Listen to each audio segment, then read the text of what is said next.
What up, everybody? Good morning and happy Thursday. DK show up on the air on your radio dials, 105.1 FM, 790 AM. Also available online, sportstalk1051.com. Stream it up over there.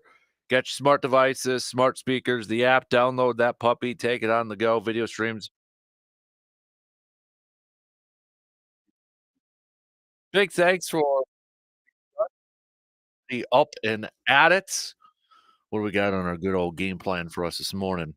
Brewers falling last night, 2-1 against the Pittsburgh Pirates. They will try today, a few hours from now, first pitch around 11:35. They'll try today to win this series against the Pirates before returning home for the final regular season's series, and then we're on to the postseason, baby. We're on to the postseason. A little history last night. Freddie Peralta striking out his 200th batter, making him the fourth pitcher in Brewers history to at least strike out 200 batters in a season. So he's done it a couple times now. So he's joined that short list for the Crew. Kind of cool last night to see Pat Murphy go out there, or say you got one more batter, and it was up against Brian Reynolds, who Freddie's, Brian Reynolds kind of had Freddie Peralta's number throughout their career, and Freddie full count able to strike him out swinging. So you could tell that that meant a lot to him.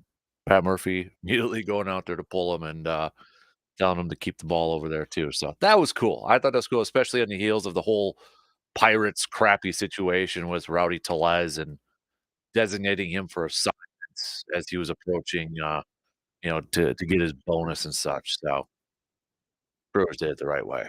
No question about it. But we're gonna talk some Brewers as we are just 4 games left in this regular season. Quick look at where the playoff chase is right now with just 4 games left here. We know the Yankees now. They've clinched a playoff berth. Well, we knew that a while ago, I should say. Cleveland's, Houston have all clinched divisions. Baltimore has clinched. They're trying to catch up to the Yankees right now. They're doing their best. They've won their last 2, but Yankees still holding on to a 4-game lead there. Currently, Tigers and Kansas City holding on to the final 2 spots in the wild card. Twins 2 back. Seattle 2.5 back. National League, we've got the Dodgers. They're still they've clinched the playoff spot. Not the division yet. Padres making it difficult on them, but Philly and Milwaukee, we know, have clinched playoff spots here, or divisions, excuse me. The Mets and the Diamondbacks currently holding on to the final 2. The Braves are just 1 game back. So again, that bottom wild card team, whoever it's going to be, Brewers fans need to pay a little extra attention to it because probably that's who you're going to face. Unless something crazy happens here, but that's probably who the Brewers are going to face as the 3rd seed here in the National League. It'll either be Mets, Diamondbacks, or the Braves at this point in time. So, but Brewers still, they've got to finish off their regular season here. We'll look at today's game. I was going to say tonight. We'll look at today's game here. Review that before we get set for that final weekend series. Can't believe it's already just around the corner here. Next Tuesday, we're going to get things started off right away. Man, Aaron Savali is going to get the start tonight or this afternoon. See, I keep wanting to say tonight. This afternoon for the Crew, and we know Friday or a little TBD here for the Brewers, except for on Friday, Montas is going to get the start. Saturday's a little TBD. Sunday's a little TBD too. Obviously, I think a lot's going to depend on where things stand at that point in terms of the playoff chase and such. So we'll talk some baseball today. Everybody practiced except one player, Jordan Morgan. No, not Jordan. Jordan Love did practice. Still limited or listed as limited participant, but the only The only Packer player to not play was the rookie offensive lineman who's still dealing with a shoulder issue right now. So, Jordan Love chatted a little bit with the media. Uh, Said that every day is a little bit better, definitely moving better. And when he was asked about playing against the Titans, he said, "I was pretty close. It was pretty close." So, still keeping it close to the chest, though, right? Still keeping it lips locked and sealed whether Jordan's going to play this weekend or not. I feel like people assume he's going to more so than at any other point in these last couple of weeks here, but we'll see how the next couple days go here too. So, but we'll talk a little green and gold as we get set for this big matchup coming up against the Vikings on Sunday at Lambeau Field. No outdoor tidbits today. Jake's out on vacay, do a little walleye fishing here. So if you had any questions for our DNR warden buddy, Mr. Jake Bulks, you'll have to hold on to him for next week. All right, so hold on to him for next week over there. We'll do a little throwback Thursday. We got a little receiver to fur, and as always, you want to participate in our receiver to fur. You think you got a good question that you'd like to send on over to us? Hey, text it on over on that Shoe Doctors bullpen line at 715-830-1912. All right, if you got a good one, we'll use it up over there. All right, so but we're gonna lead things off coming up here for our leadoff. We'll talk a little baseball. We're just 4 games left here for the Crew. Lost last night 2-1, but Freddie Peralta gets charged with the loss. I got to imagine though, if Freddie Peralta gives you that type of start that he had the Pirates, giving up 2 earned runs, going through, getting to the 6th inning there, I got to imagine you're, it was 5 1/3, so technically not through 6, but he pitched into the 6. I got to imagine for the most part the Brewers would take that. Maybe you'd like to see him get to the 6th there, but 7 Ks, those couple earned runs. For the most part, I think you take that. Now Ortiz was just pitching well last night for the Pirates. He went 7, giving up just the one dinger to Bowers over there. But considering that the Brewers have a pen that you've got guys that can eat a couple innings, give you a couple innings. Like last night, you had Aaron Ashby come in relief, nearly pitched 2 innings. DL Hall came in out of the pen as well. We know he's got starting experience. So I, I think one of the biggest questions as we approach the postseason here, less than a week away, is how is this pitching going to kind of line up? What's the game plan here? And honestly, I feel like at this point in time, unless that starter is dealing, I kind of wonder if they're going to go starters through about 5, and then they're going to go bullpen, bullpen guys, trying to keep that opposing offense a little guessing, a little on their heels, not allowing, maybe a lineup to go through a third time on a pitcher and such. Kind of that's maybe where my gut's at right now. Could be completely off, could be completely wrong in that thing, but that's kind of where I'm kind of leaning towards right now, just because of who they potentially would have available in the pen. So, but we'll see. We got a few days yet for this to shake out, but I think it's no question who's going to start game 1 here for the Brewers if it is next Tuesday, and that'll be one Freddie Peralta. After that, I don't know. It's kind of up in the air. I think. I don't know. Maybe they wait to see after when they officially, after game 1. Maybe they wait to see afterwards.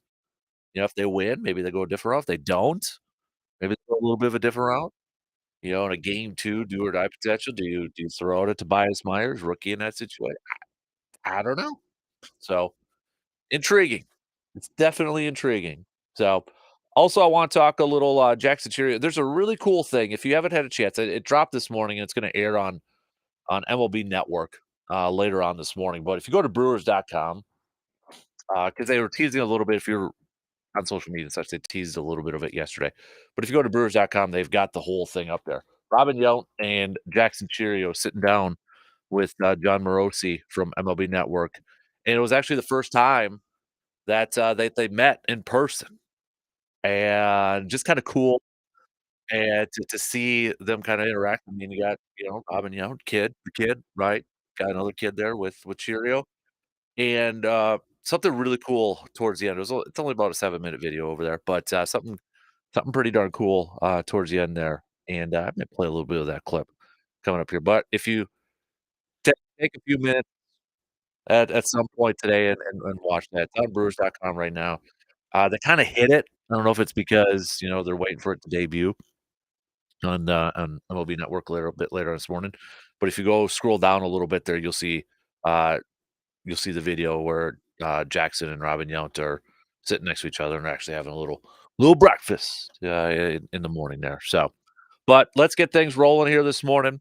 Let's talk some Brewers as we inch closer and closer to the postseason. All right. Recap last night's game. Look ahead to today's game and the final four. The final 4 games, how everything's shaping up for this playoff chase, baby. All right, quick break. We'll be back in just a few minutes with the leadoff.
Don't forget to get your pick'ems in for our Pro Football Weekly Pick'em Challenge right at our website, sportstalk1051.com.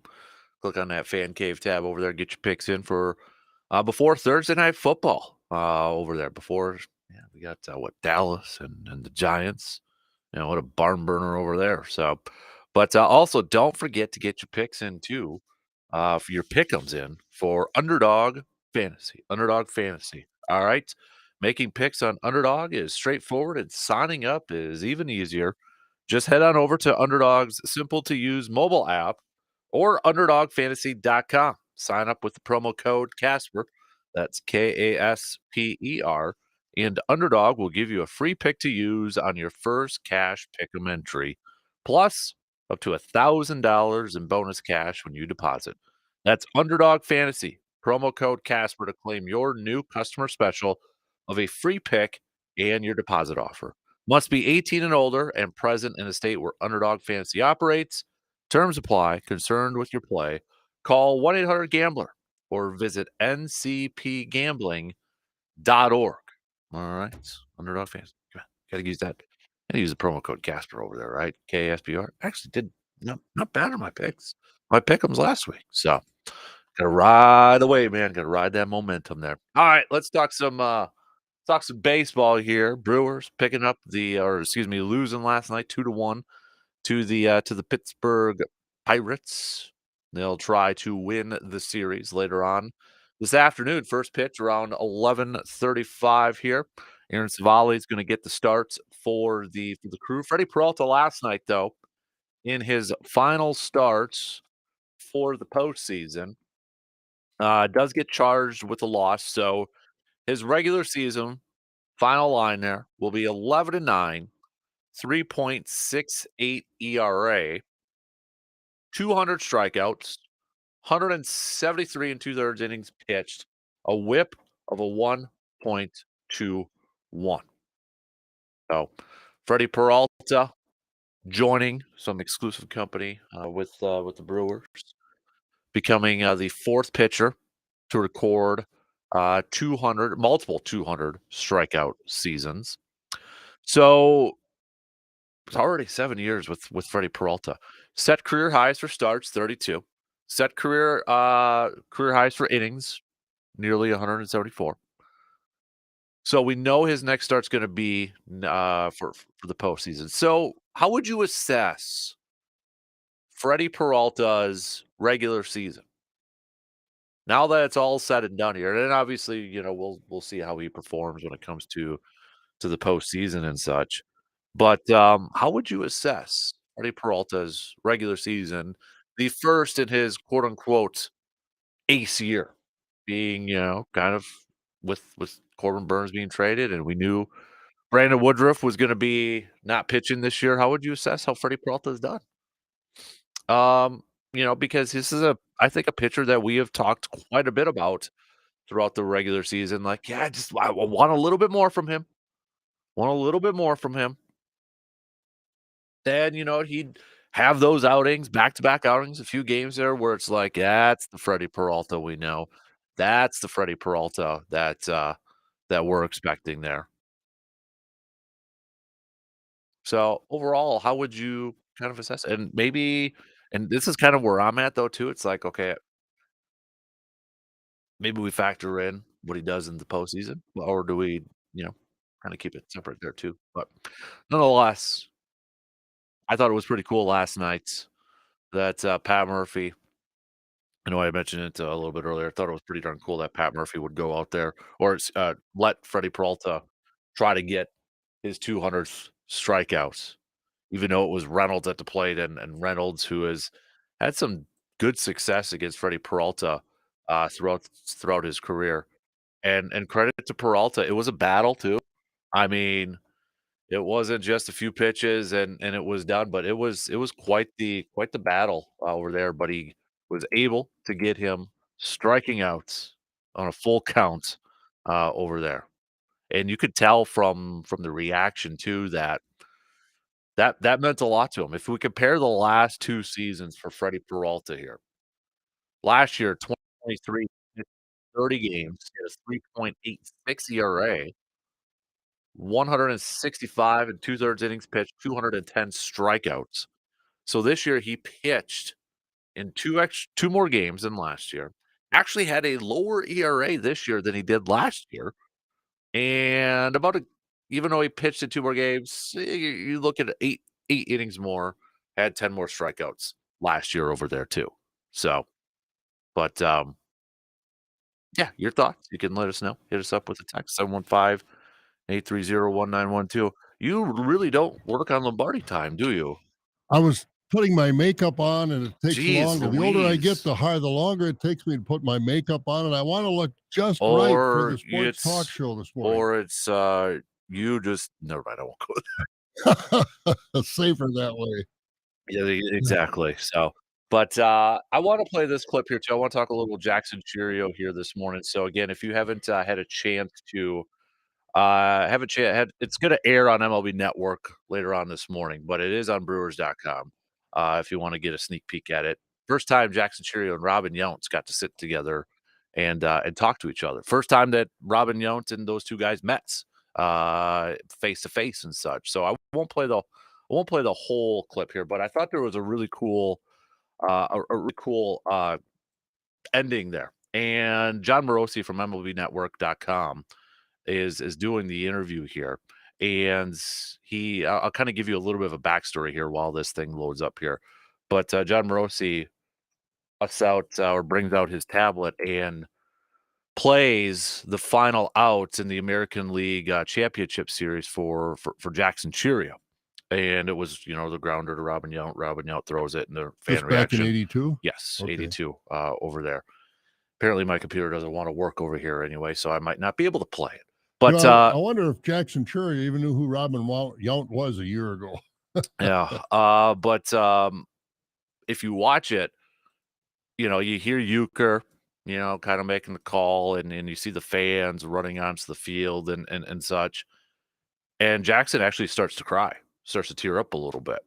And I remember that play. And gosh, I wish this thing would load up, but this stupid computer won't let me do it.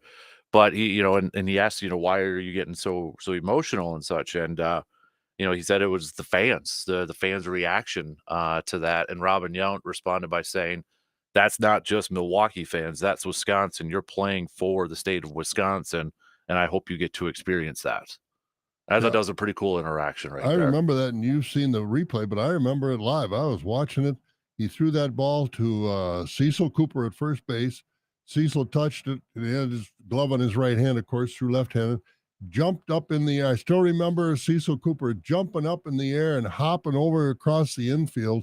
It was a memorable play that I still have ingrained in my memory bank. Mm-hmm. Is that probably one of you? Because we always have those plays that we watch or we've been there. Yeah. Is that like a top 5 one for you, would you say? Oh, yeah. That one and Bart Starr getting into the end zone in the Ice Bowl and a few other plays. But that was one of the memorable plays that I'll never forget. Throwing that ball across the infield and Cecil Cooper catching it and jumping in the air. It was memorable. Yeah. The unfortunate thing is, like Yankee fans, they got a million memorable plays.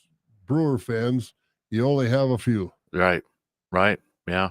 Let's see if I've got it loaded here a little bit too. So there is, which is really cool because John Morosi, who works for the MLB Network, he also speaks Spanish, so he's actually interpreting for Robin and Jackson in here a little bit here too. So audio courtesy MLB.com if it wants to. De la serie de campeonato de 82 entre Milwaukee y Anaheim.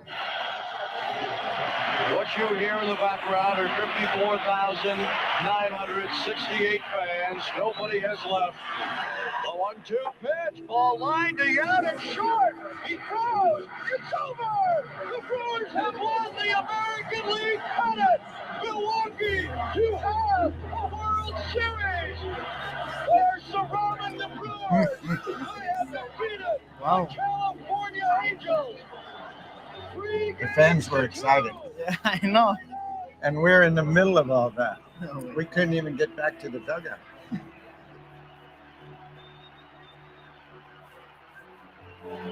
Good evening.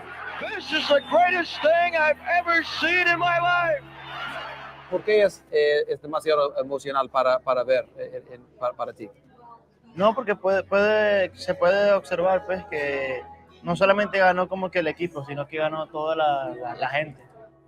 What made him so emotional, you could see he had tears in his eyes watching it, was the reaction of the fans that really got him emotional, seeing what that meant. Well, and that's not just Milwaukee.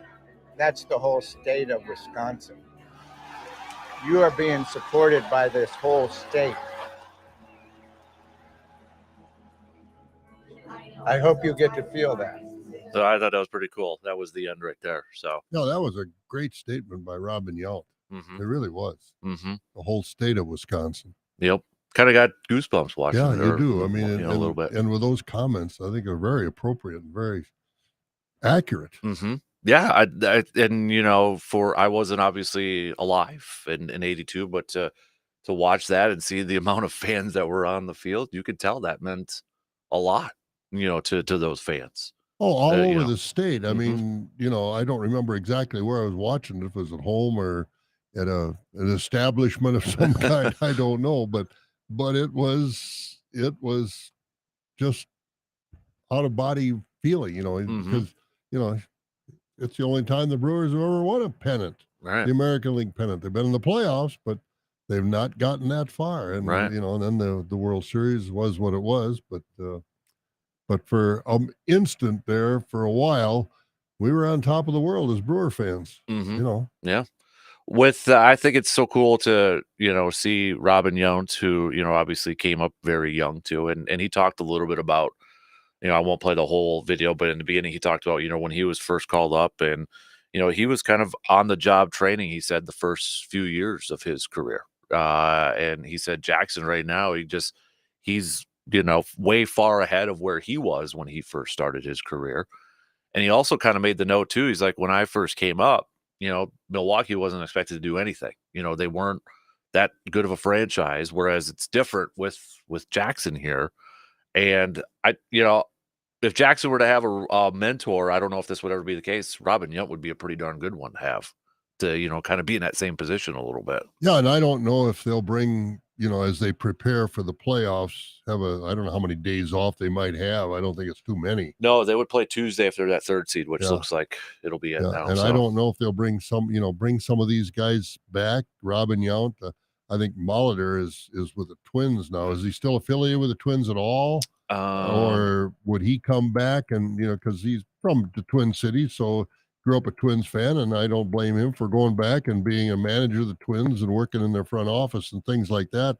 But still, in all, he was an awful big part of the Brewers' success as well. And I don't know the status of Gorman Thomas, Cecil Cooper, some of these other guys that Don Money, some of the other guys that played. How many are still alive? How many are still active? But I think that'd be kind of fun for the younger players to have these guys come back and give their impressions of what it was like to go to the playoffs and the World Series. A lot of these guys, even some of the younger guys, have been in the playoffs, like last year when they didn't do very well. And was that because they didn't have the right mindset? They didn't know how to get to the right mindset? I don't know, but if they would have a chance to bring these guys back for a little clubhouse session of BS, or you know, sitting in the locker room, not a big newscast, but I mean, or a news conference, but just sitting around a BS session or out on the field, you know, with a glove, who knows? I don't know, but and I don't know what the formula is, but I think it'd be kind of neat. mm-hmm. You know, the fact is, because you could see Jackson kind of, you know, you could if you watch the video, he's fighting back some tears there. For a 20-year-old, I was like, that was pretty impressive too. That just seeing that, and I think that you'd think that maybe motivates a young man too. Well, you to just think of experience the that. growth, his growth from Mhm. spring training until, you know, we were talking, is he going to be with the major league team when they break camp? Well, he has been, and he's been a big difference maker for that team. And to where he is now from where he was in April, you know, 6-7 months ago, he's made some big leaps, just like Robin Yount did. Mm-hmm.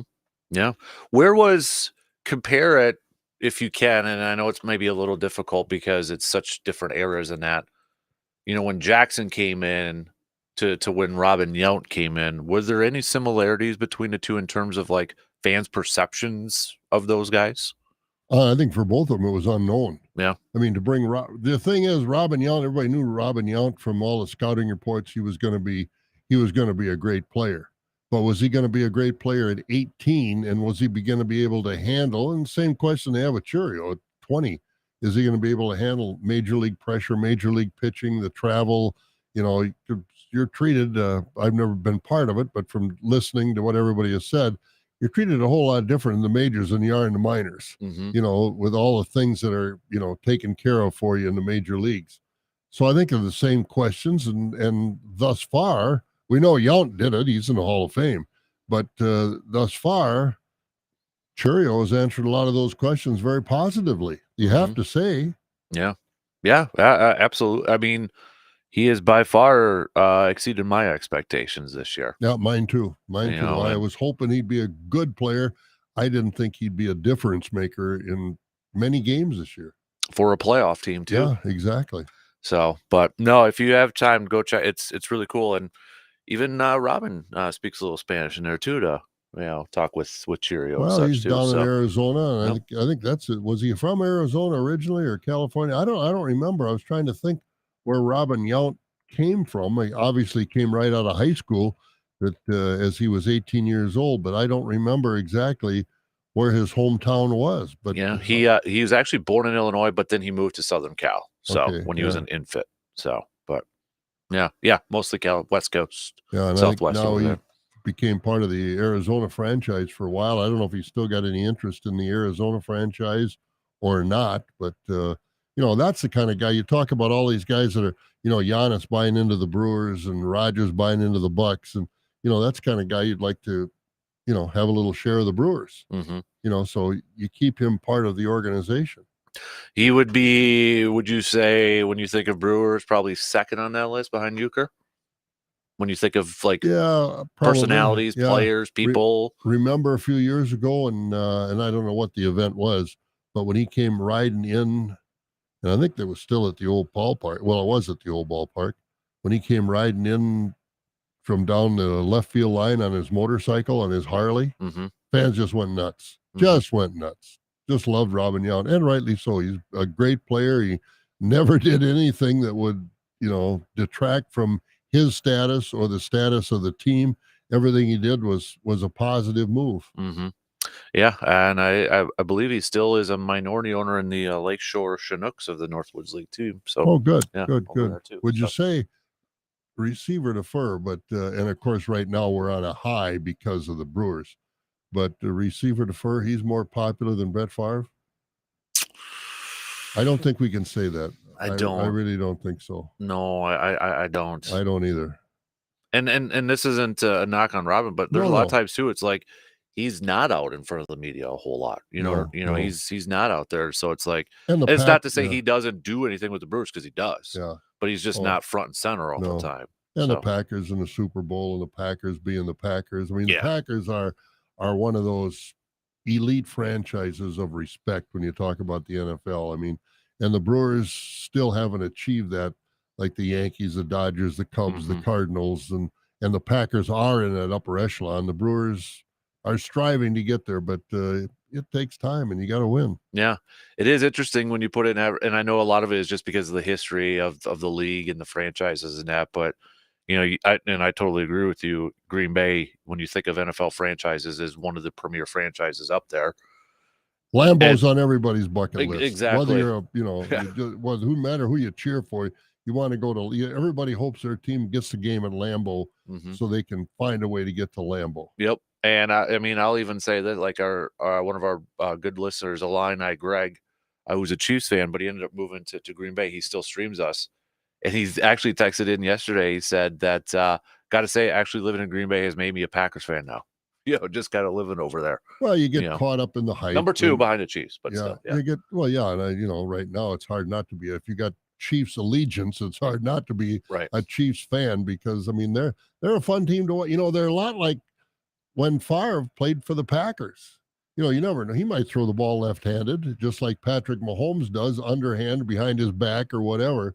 They got some. Favre wasn't nearly as elusive as Mahomes, but still in all, some of the antics that he had as a quarterback Mm-hmm. just kind of draw you to the guy. And not afraid to argue with John Randall or Warren Sapp or any of those guys up there. He'd either, argue too, with him, so. and then they'd slap each other on the helmet, and they'd Yep. go back as good old boys. Mm-hmm. Yep, exactly. So, but no, it's kind of interesting when you think about how Green Bay, in a little town of Green Bay compared to the other ones, one of the premier franchises, Milwaukee's still kind of small market, but I'm okay with that though too. And that's where I'll go back to what Robin just said too. It's not Milwaukee, it's Wisconsin. Yep, very And much. I Well, thought, same thing. Well, and they say that about the Brewers. Mhm. You can't say that about the Packers. Right. Packers is a national franchise. Mm-hmm. Right. So, but Brewers in just a few hours will first pitch for the final game on the road against Pittsburgh. Aaron Savali is going to be on the mound. I don't know if you got a chance to see it last night. Part of it. With Freddie Peralta getting his 200th strikeouts. I thought it was classy move because Pat Murphy said you get one more batter, and it was Brian Reynolds who has struggled, but leave him out there to try to get that 200K mark, and he struck him out. And Pat Murphy immediately goes up and takes him out, but he lets him keep the ball. I bring that up a couple times because the Pirates doing pirate things. I don't know if you heard this. They designated for assignment Rowdy Tellez the other day because he was approaching a bonus. Oh, sure. That's Pirates. Yep. And they're rightfully being ridiculed all across Major League Baseball right now for this. They always are, because they are a franchise that puts that money that teams like the Yankees and the Dodgers and the Angels and Padres, whoever, have to pay for that. I don't know what they call in baseball, luxury tax, like they do in football. And they take that extra money and put it in their pockets. Yep. They don't do it to improve their franchise by signing more players. And they just do it. Aroldis Chapman, you think he's going to be back in? I don't know what his contract is, but I can't imagine he's on more than just kind of like signs a yearly contract every year with the team he's at. I mean, he can still bring it, as you saw last night. Yeah. And yeah, 103, 104. Is he going to be back with Pittsburgh next year? I doubt it. Yeah. Yeah, he was 4 plate appearances away from a $200,000 bonus. Just 4 plate appearances away. Yeah, that's low rent. And, general manager saying the bonus had 0 factors. Stop the bull roar. Right? I mean, yes. And I just thought, and then ironically, it's Brewers Pirates. And, you see Pat Murphy said, no, you get that, because you could tell it meant a lot to Freddie when he struck him out, because he was pumped up and excited. I'm sure he probably got an extra bonus. I don't know what the bonus was, but, Pat goes out there, and usually when, you got to give the ball, Pat's like, nope, you keep the ball, pat him off. That stuff makes differences within clubhouses. Oh, absolutely. And that's how different well-run franchises run too. And shame on the manager for the Pirates for not saying, this isn't right. That's not how you treat players. Who's going to want to come to Pittsburgh and play if you're going to treat the player? $200,000 is nothing. Yeah. Absolutely nothing. That's like you and I getting a $5 bonus for being here a full week at a time, which, right. For you never make which can be a challenge. But seriously, $200,000 in major league sports nowadays. I don't care what it is, but 200, that's nothing. That's nothing. That's a few extra coolers full of beer. Right. That's nothing. That's a shame. The Pirates, I hope they make national news with this and really get embarrassed. Their ownership, their front office staff, and the manager on the field. And I don't know if their field manager has said anything. And of course, he wants to protect his job, and I can't blame him for that. But how do you tell Rowdy Tellez that we're sending you for assignment four at bat short of $200,000? That's just a shame. Exactly, especially with the final week of the regular season here too. I mean, it's Bush League. It really is. That's a good way to put it. It is Bush League, and the Pirates are a Bush League operation. They have been for a long, long time. They had success with Clemente and some of the Willie Stargell and Bob Robinson and some of the other guys when they were winning World Series. But it's been a long time since the Pirates have been viable. And this makes them even less viable. And in my mind, I hope they never win. Yeah. And, if I'm a player, if I'm an agent of a player, I make sure to bring that stuff up, don't you? Or you bring it up and you Yep. make sure in your contract inside clad and you get away from these bonuses. I don't want a bonus because Mhm. of the way you pull things. I want them all the money up front, Mhm. rather than, okay, if you get so many at bats, here's a $200,000 bonus. Well, Rowdy Tellez wasn't in the strongest marketing position, but he gave them a good first baseman, a good Mhm. effort every day, like he did in Milwaukee. Yep. Rowdy Tellez played well for Milwaukee, Mhm. but to do this is really low rent. He was a fan favorite Yeah, yeah. rating here too. Well, So people in Milwaukee liked him. yeah, exactly. Yeah, I mean, he had his own bobblehead name. yeah, Hudson's got yeah, one. yeah. And he's just that's a shame. But I think agents now are going to learn for teams like that. You get your money up front. You don't leave things on the back end of a contract like a bonus for so many at bats or so many innings pitched or anything like that. Mhm. If you want me, this is what it's going to cost you, and forget these bonuses for anything else. So I hate to bring this up as an analogy, and well, I don't know if we know the real answer, but going back to Freddie last night, knowing he's going to get the ball, let's assume next Tuesday for game 1 of that playoff series. And do you think Craig Counsell allows him to stay out there to try to get that 200th strikeout? That's a good question. I don't know what to say. What inning was it? Because, like I said, I didn't watch a lot of the game. He was in the 6th. Let me see where his pitch count was. I think he might have let him stay out there for that. Again, a pitch count, because a lot of these managers now, how many team no hitters have we had, Mhm. which are not to me anything that should be included in any kind of a record book. But yeah, I do think Counsell, if he was under 85, 90 pitches, I think he would have left him out there. I don't know if he was there. I think he was. Let me just see if I can get it up here really quick. He finished with 96. So he started that at bat because I think it was like a 9-10 at bat. So in the mid 80s. Yeah. So No but, reason yeah. not to leave him out there. He's pitched all year. He's built up his stamina. Never had arm problems this year. Let him go for it. Dude pitched 32, played in 32 games. You look at Yep. the last 2 years, 30 and 32 games. Yep. He's been pretty consistent. You can kind of count on him every 5 days. And the poor guy has, we've talked about, well, he could be better, but they don't support him with a lot of runs. Yeah. They really don't. I mean, 2-1 last night. Yeah. You don't support him with a lot of runs. You give him 4 or 5 runs, and you're talking about another outstanding outing from Freddie Peralta. Well, that was a good outing. I was going to say, we take that in the playoffs, right? Oh, yeah. That line we take any day. You bet your life. So now, next one's up next Tuesday. Hopefully, he'll have another one like that in the tank. Just hopefully offense. So who is still in it for the wild cards? Because it looks like the Brewers are Probably going to be that one 3. of the top 2. Yeah. It looks like they're going to be the 3. Because I don't know how San Diego and LA came out last night. Did LA win? San Diego, no, LA won, excuse me. And I think that's going to pretty much take the sales out of San Diego because they had a pretty much sweep. Mm-hmm. Yeah, San Diego's technically 3 back right now. 3 back right now, but it's we'll time's running out. Who are the leading teams from the National League wild card? So now? San Diego will probably be the top one, which we don't have to worry about. Mets, Diamondbacks are the 2 teams right there, but the Mets are 87 and 70, Diamondbacks 88 and 71. The Mets holding on by 0.001% to get that 5th wild card spot. If it started today, they would play the Padres. Brewers then would play the Diamondbacks. However, Braves are just 1 game back from getting that wild card spot. But they play Kansas City, who's also fighting. They're currently holding on to that last wild card spot. But they're and then who knows what the Hurricane? Yeah, and honestly too, like Luke brought up, the hurricane down there now. How is that going to affect games? When it figures out here too. So there's a lot to be decided in these last 3 to 4 games here at this point. But is that hurricane all the way down to Miami? I know it's up north. But I don't know if it's way down in Miami. I know. I'm sure there'll be residuals from it. Yeah. We'll have to ask our weather guy Luke when he's in later on. But you look at it with just 4 games left. The American League, you've got Yankees haven't clinched the division yet, but it's going to happen. Baltimore has clinched a playoff spot.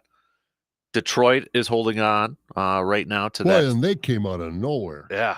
They're holding on to that second spot. Kansas City, as we mentioned, Minnesota's 2 back. Seattle's 2.5 back. Minnesota will be absolutely sick if they don't make the playoffs because they were really cruising along, and all of a sudden they really hit some bumpy roads. Mm-hmm. And then, of course, Mets, Diamondbacks, Braves. And remember, Brewers, Mets, 3 games starting tomorrow. Yeah. So that series means more to the Mets right now. I think it's safe to say. Now how do the Brewers approach it? Because they may play the Mets, depending on how it all goes, next Tuesday. Who knows? I think you're looking at pretty much bullpen starts, aren't you? Or Yeah, or just do you save arms is what it amounts to. And I think that's the main thing is like I don't necessarily want to rest too many position players. You don't want to get them too rusty or anything like that. Get some work in that, but well, the thing is, the Mets have got to come with their aces. Yeah, they really do, and you got to figure that if they're coming with their aces and that's the team we play, you want your guys to get as many looks at their ace that they're going to face in the playoffs.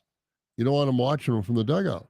Mm-hmm. You want them in the batter's box. And, if you're the Mets pitcher, you tell them, we got to win. You got to use your best stuff. Mm-hmm. And so if you're the Brewers, Murphy, get up there and see their best stuff. So it's going to be interesting to see the strategy. Yeah, it is. It really is. All right, we got to take a quick break, and we'll finish up the first hour after these quick words.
We only got a couple minutes to the top of the hour here. So coming up next hour, we'll kick it off with a little throwback Thursday.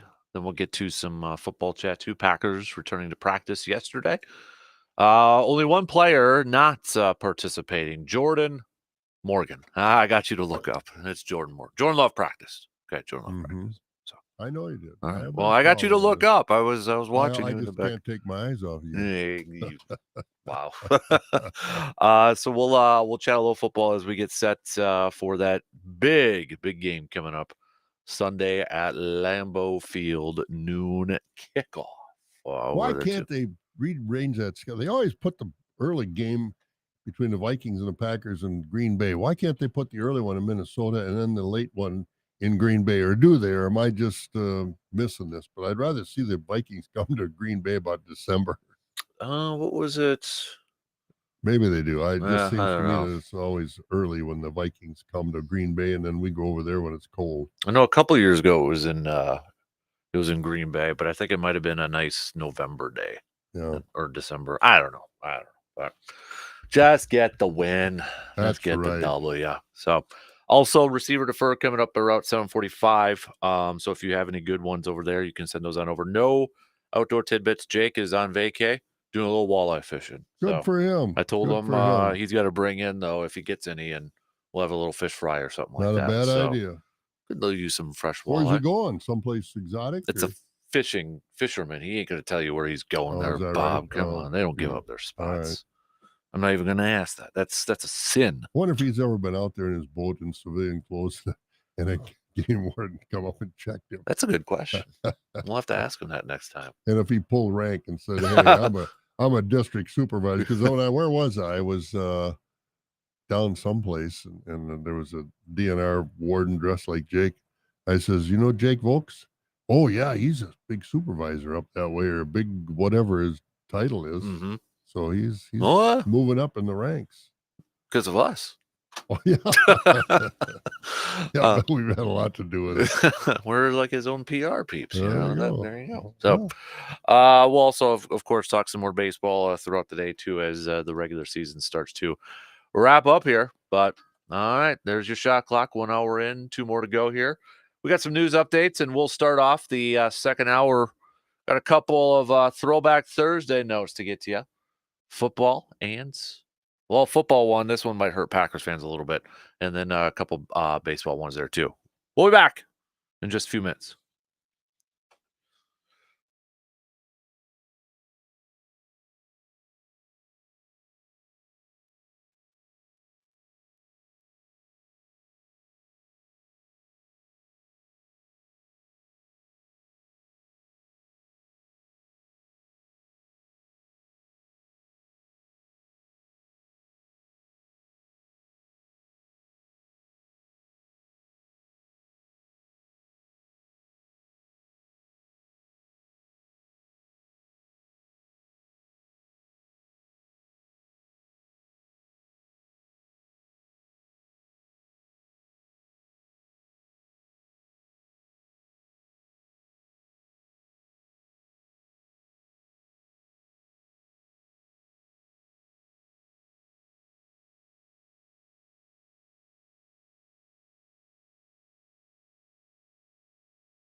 Second hour kicking off right now on this Thursday morning. A big thanks for tuning in wherever, however you may be tuning in from. Really quick, I did misspeak or I misspoke a little bit in the first hour. Not the first time, won't be the last time.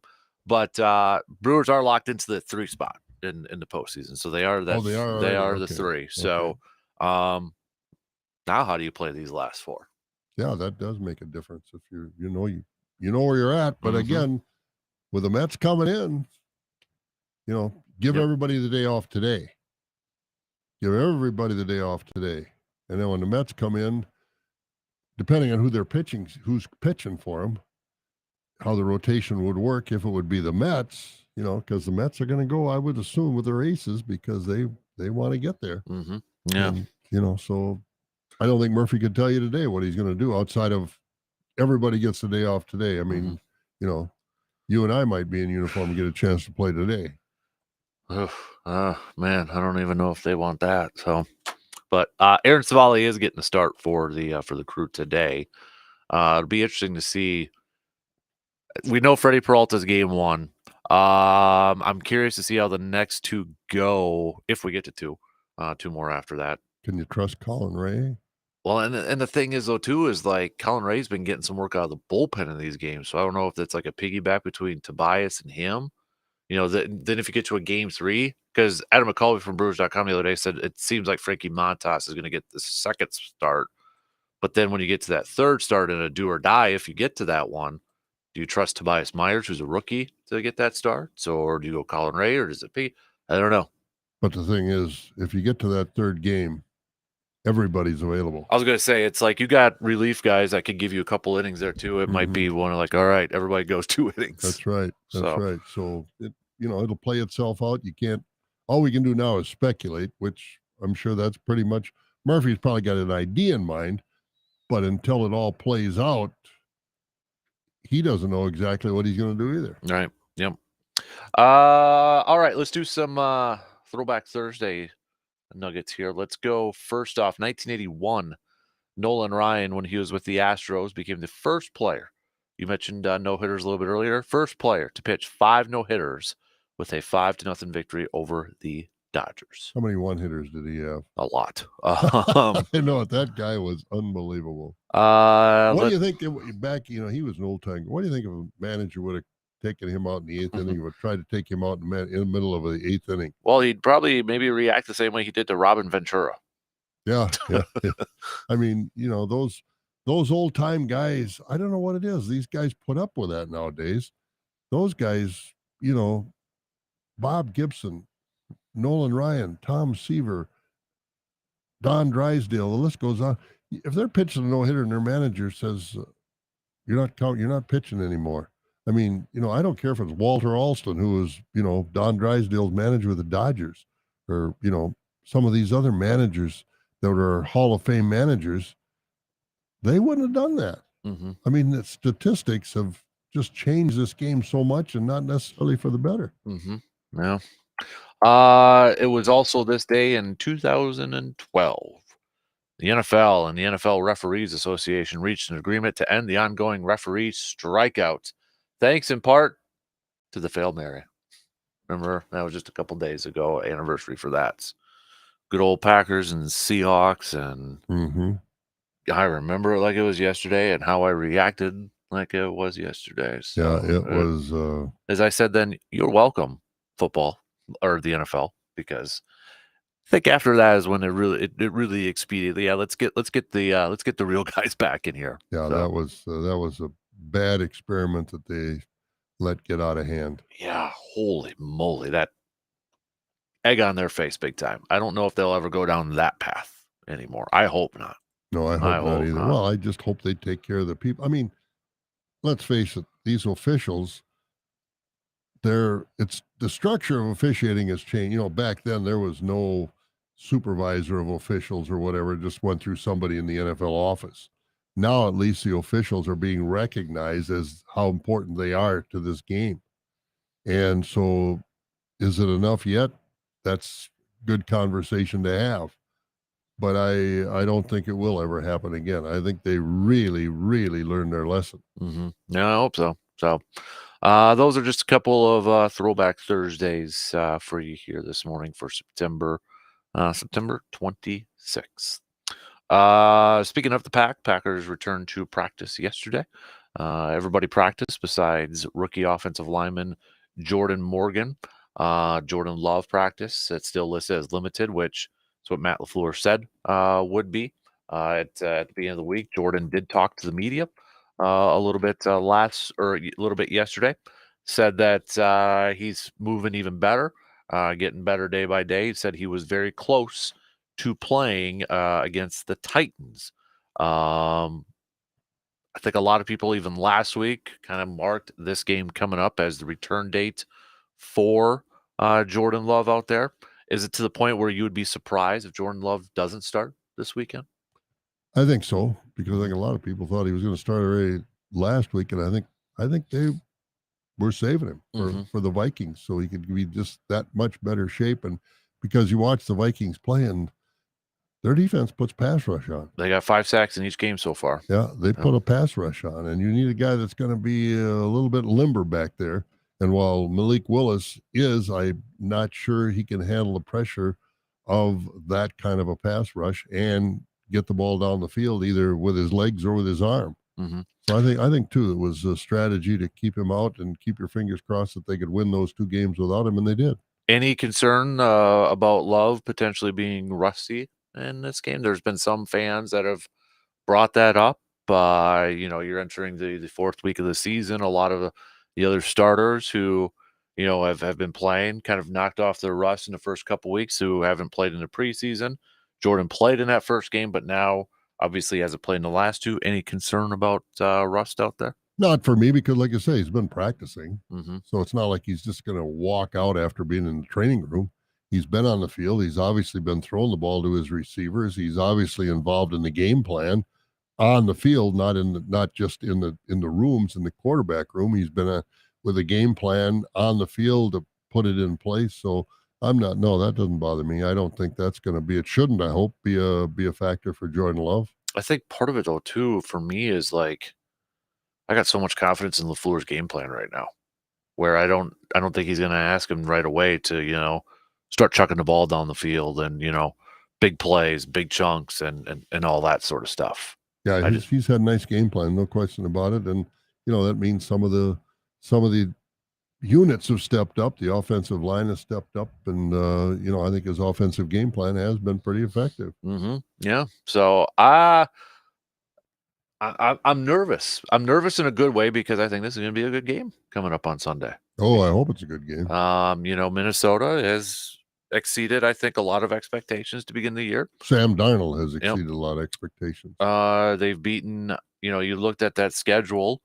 It was a pretty tough schedule to open up for Minnesota, but they've beaten the 49ers. They've beaten the Texans.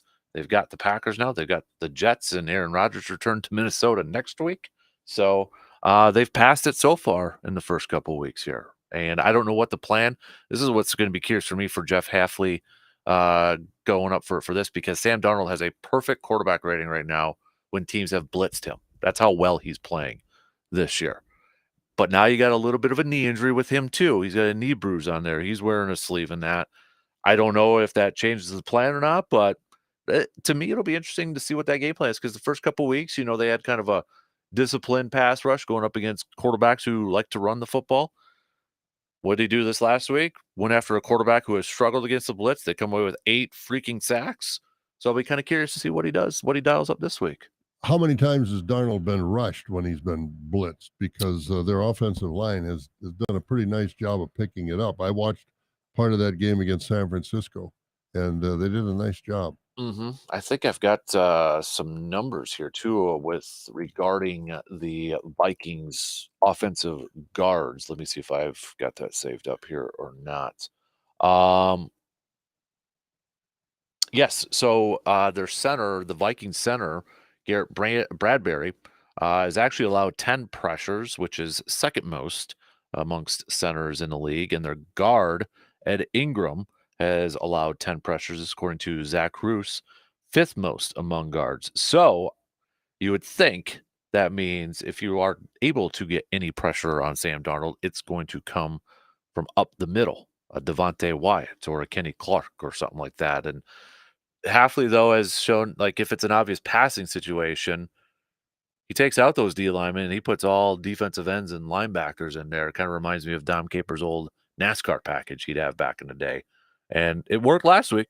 They were getting after him, using that speed to get after him. Yeah, and I think that's what you have to do. I know their center, the Viking center, is leaving something to be desired with all those allowed pressures. Plus, he's had some glitches in his snaps. He's gotten some penalties for moving early. He'll move and then he'll snap the ball, and he's gotten some some penalties for that illegal motion. So I think they're looking for their center to get a little bit better to grow. He's just a young kid, but he is maybe a spot in that offensive line that could be taken advantage of. And it'll be interesting, too, because the Vikings have been a very good defense at stopping the run this year. They're third in the entire NFL. They're quick. They're fast. Only giving up 3.6 yards per carry. And Pro Football Focus actually ranks them the #1 run defense so far. So, I mean, the last 2 weeks, Green Bay has been very run heavy. And now you're going up against, well, one of the better run defenses in the entire league here. And I think that puts a lot of pressure on LaFleur's game plan. Does he do a lot of, pass action or run action and throw the ball, run pass options? I hope he's creative and not just hand the ball up the middle. I don't know if he, trap blocks or whatever the case may be, but he's had a pretty good game plan early this year, and hopefully he'll come up with another good one on Sunday. I don't think there's any reason to expect he won't. Right. Yeah, exactly. So, but, a lot of misdirection, a lot of motion. Green Bay has been, it has been a complete, if you kind of go back on your history, it's been a complete 180 the last few years here with Green Bay, because I think it was after this week, or maybe it was heading into week 3. They led the league in terms of putting guys in motion. Oh, I didn't realize that. Yeah, they led the league. That was according to Ben Fennell, which, if you know your history, Aaron Rodgers hates motion, so they never did it. Under Mike McCarthy, they kind of did a little bit more under LaFleur, but Aaron Rodgers hates motion. He likes the Peyton Manning version. Peyton Manning doesn't like motion either because they like to use their smarts and their mental awareness to try to dissect what a defense is going to do and adjust to that. So I'm sure both of them obviously have a play in the league because those are two very successful quarterbacks, right? I bet they are. So, but it's interesting that, now it's Green Bay was leading and I think a lot of it too is you got a backup quarterback. So you're trying to create those running spaces for your running back to try to create confusion within an opposing defense there too. So maybe not that big of a surprise, but I hope if Love does play this week, they still do a lot of that stuff that we saw the first 2 weeks with Malik Willis, a lot of that misdirection, a lot of that confusion, like you were saying, some creativity too. I mean, there was even plays because Hudson was rewatching the highlights yesterday. You're lined up and your linemen are moving one way, but the play is actually going the other way. It's creative stuff like that. Yeah, that's what I mean, some misdirection, not just handle the ball off and try to overpower them. Because again, when you watch this Packers line, they get third and a half a yard or fourth and a half a yard, or they get on the goal line, and all of a sudden they compact the field or contract this field. With a Packer offense, spread that field out. Don't let them, because then they're overwhelming our offensive line, and our offensive line is not a drive blocking line. They're quick hit, open it, and we can, pass block pretty good. Mm-hmm. But as far as drive blocking for a running game, I don't think they're that good. And I think LaFleur realizes that, except when they get on the goal line, they pack it in there, and it just doesn't work. It'll be one question that I think a lot of fans are having right now is, considering what we've seen from Malik Willis, especially, he's a pretty good runner too. Oh yeah. Pretty good scrambler. Good legs. Do you, even with Love returning, do you incorporate some plays for Malik Willis to use that athleticism? And one aspect that fans have thrown out there is red zone. we saw what they did in Philly. They couldn't punch it into the red zone, right? They struggled there a little bit.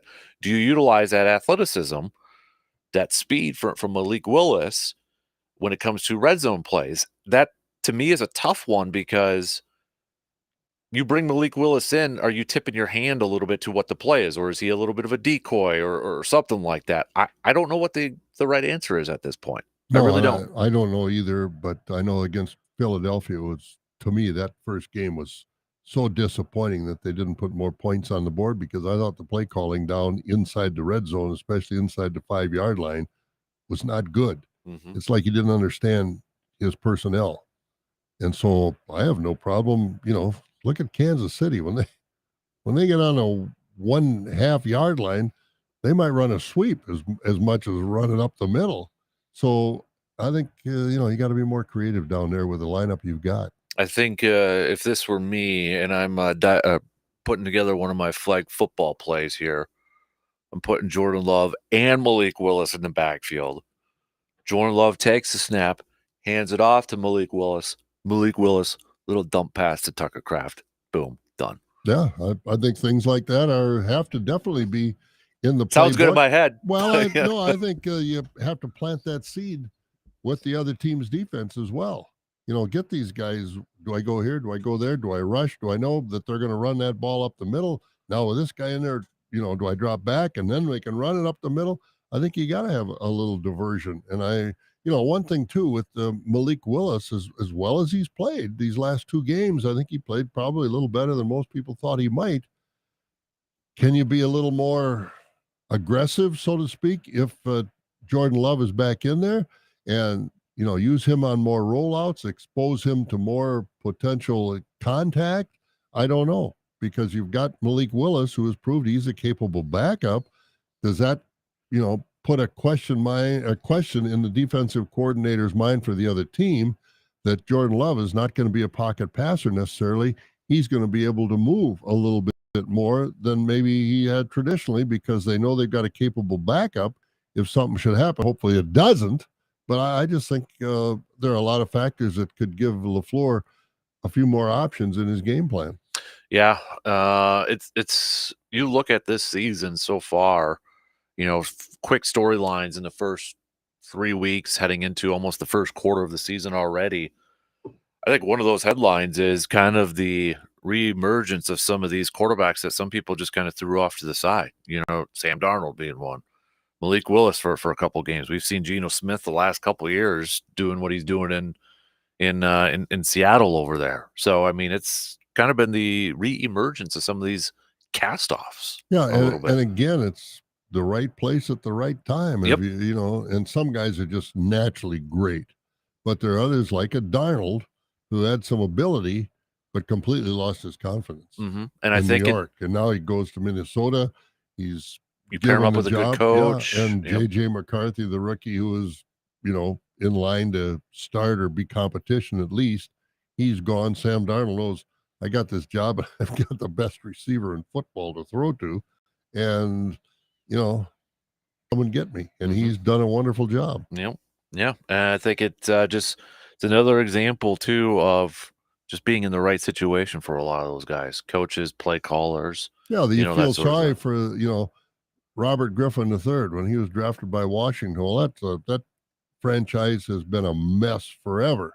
Now they've got leadership in there that knows what's happening, and they get the Heisman Trophy winner in there, and it's only 3 games into the season, but he looks awful good. And Robert Griffin did too when he first came out, but I think Robert Griffin was a lot more reckless. Mm-hmm. It to me too. Another example is Bryce Young. I don't know if Bryce Young is going to be a good quarterback or not. Because go to Carolina. Trevor Lawrence in Jacksonville. Is he in a system that's just a losing system just because of the way the structure?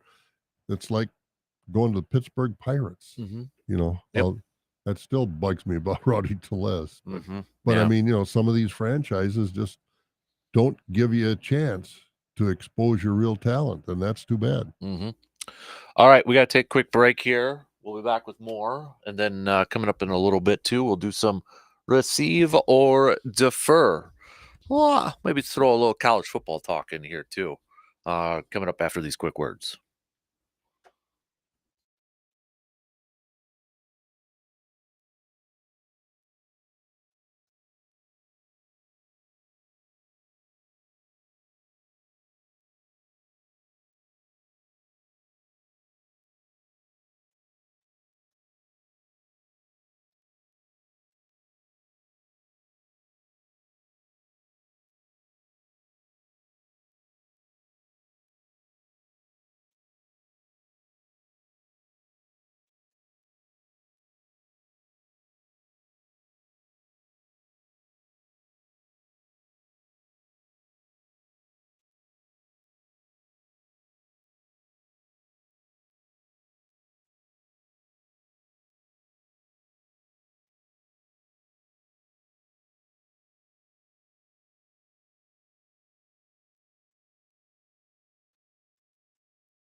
Bottom of the hour here as we're already halfway through the second hour this morning. Coming up in about 10, 15 minutes or so, we'll do some receiver defer. Last call. If you got any good questions you want to include into a little receiver defer, text those babies on over 715-830-1912. The college football week 5 officially starts tonight.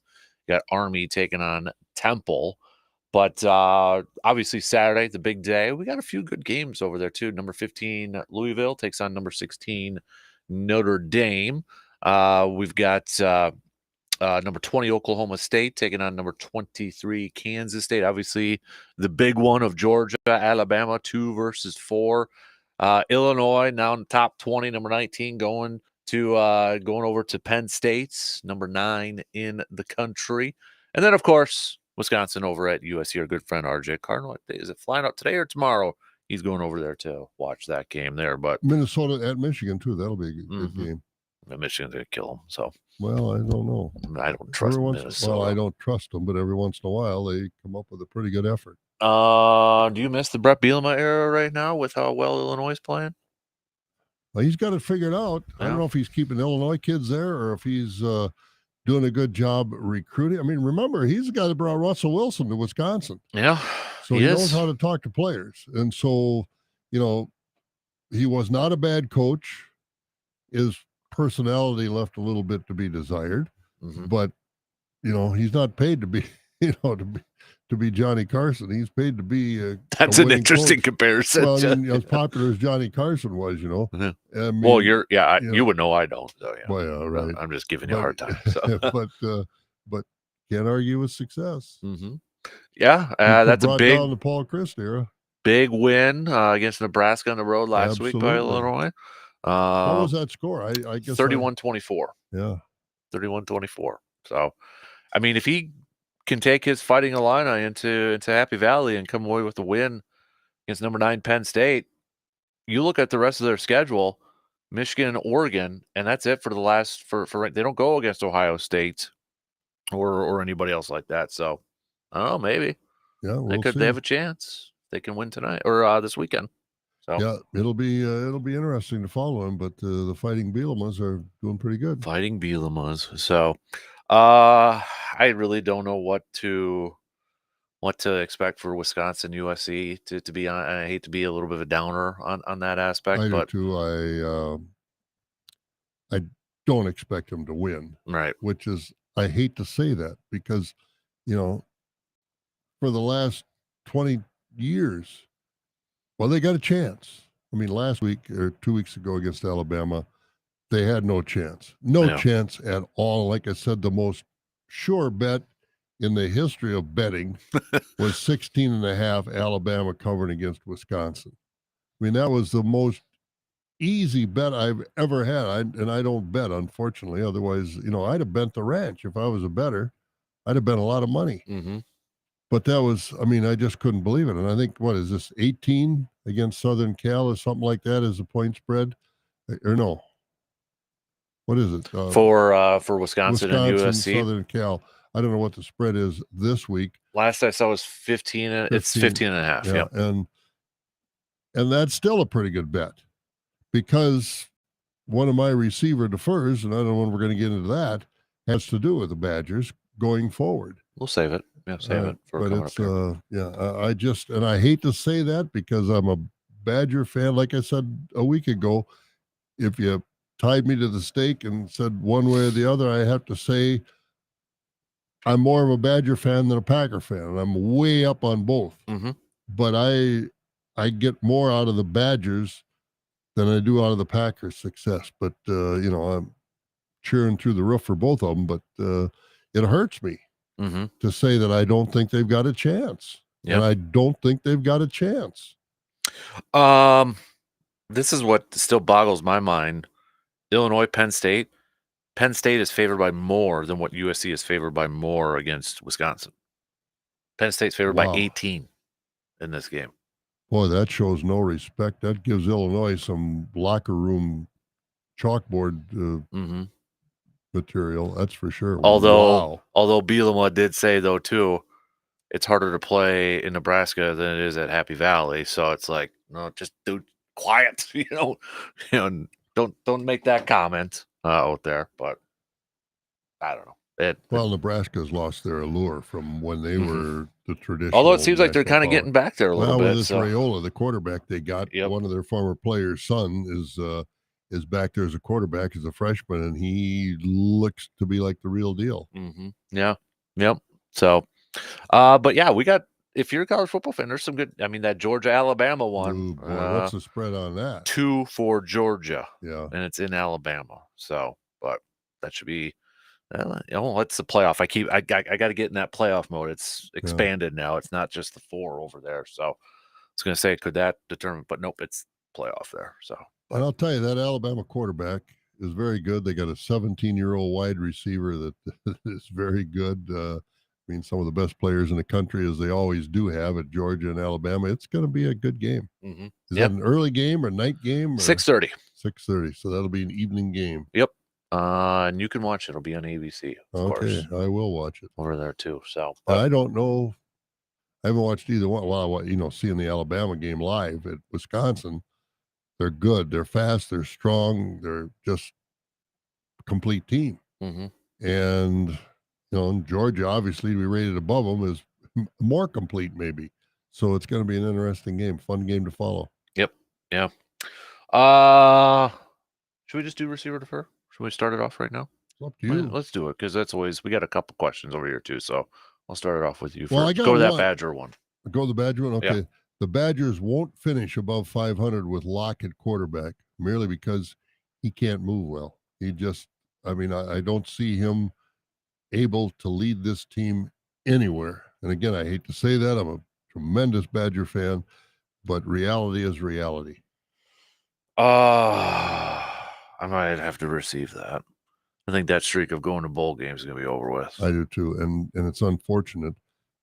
The thing that bothers me is they don't even mention the fact that they've recruited they had Mertz a few years ago, 4-star quarterback out of Kansas.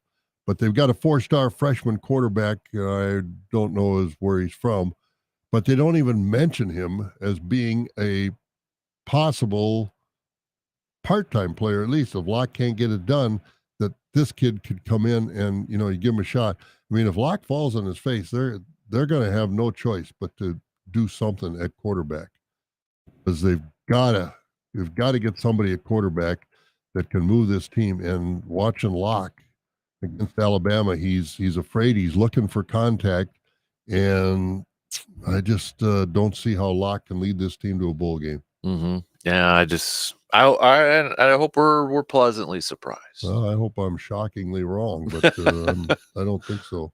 What else? What were you going to go to before I cut you off? Well, I was going to go to baseball, Okay. and I was just thinking, we were talking about Robin Yount and the kid and the Cheerio, and talking about Bob Uecker. And I was just thinking, for the playoffs, if you had to pick one guy to throw out the first pitch, would it be Yount or would it be Uecker? Uecker's done it already. Yount's done it too. Oh, Yount has done it Yeah, too? Okay, yeah. I wasn't aware of that.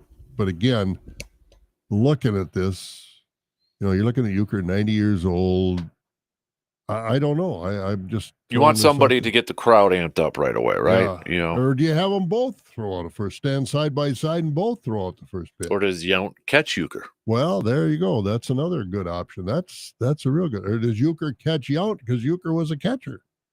There you go. So because wasn't one of Uecker's, I hope they're creative and do something. Wasn't one of Uecker's latest ceremonial pitches? Didn't he use a pitching machine?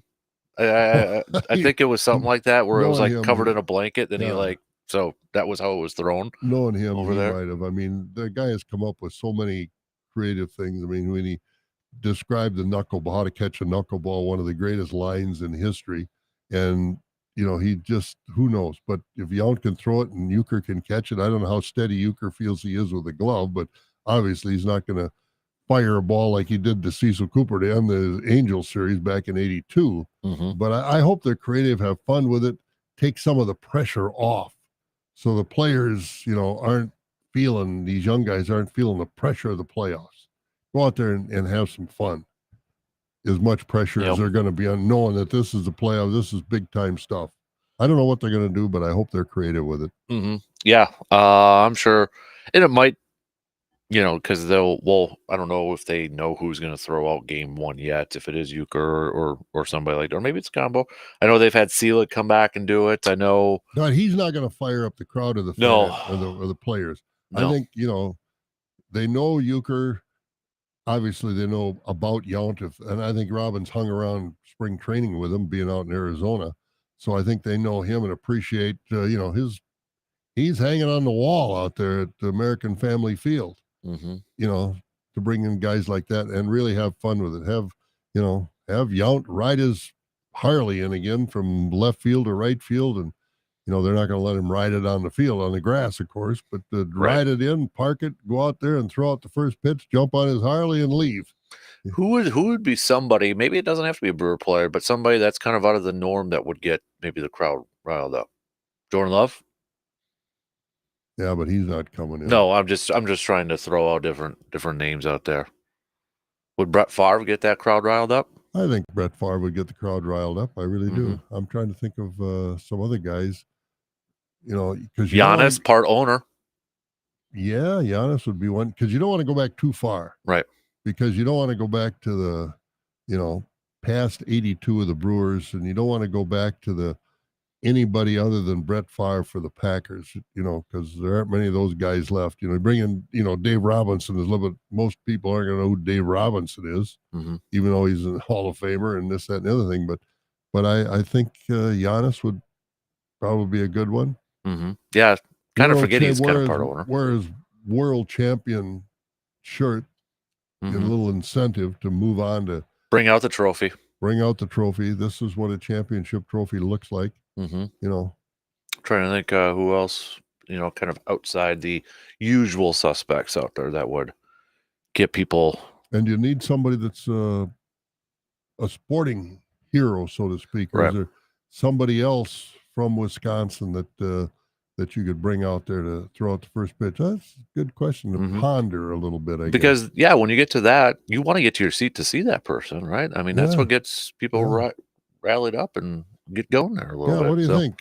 Text us or let us know what I don't you know think. if Braun would be a guy. No. Or those. So, yeah, I don't know how to think about that a little bit. Is there somebody outside of athletics or sports that would, fire up? Not these influencers on YouTube either. We don't. And a guy, he doesn't have the name recognition anymore, but a guy that was a real champion, Eric Heiden, won 5 gold medals in the Olympics in speed skating. But I think you said it too. A lot of younger people may not know a whole lot about that. Unless you before the game ran a whole bunch of video about Eric Heiden winning the 50, winning everything all over to the 5,000, put that on the screen, a real champion, if they'd want to do something like that. I don't know. I think there are some options they could do. That big scoreboard out there that, my goodness me, it's bigger than most people's houses, know, and they could put on some real video that would really fire the crowd up. Here's a champion. Here's a gold medal. Here's a champion. 5 gold medals around his neck. We'll see. I don't think they'll go that way, but you know who could really rile up the crowd? Craig Counsell. You didn't say it in a good way. I mean, rile him up there. Imagine if they asked Craig Counsell. Oh, he wouldn't dare. No. He wouldn't dare. Of course, they wouldn't dare either. But I mean, that's a good thought. That would really rile up people. That would really get some attention. Oh my goodness! It'd take him till the 3rd inning to settle down. Probably. Because how would he get off the field? Well, not only that, then Cubs fans would be pissed at him. Then so it's like, I mean, he'd have to go through the 3rd base dugout, the opposing team's dugout, to get out of there. He couldn't go.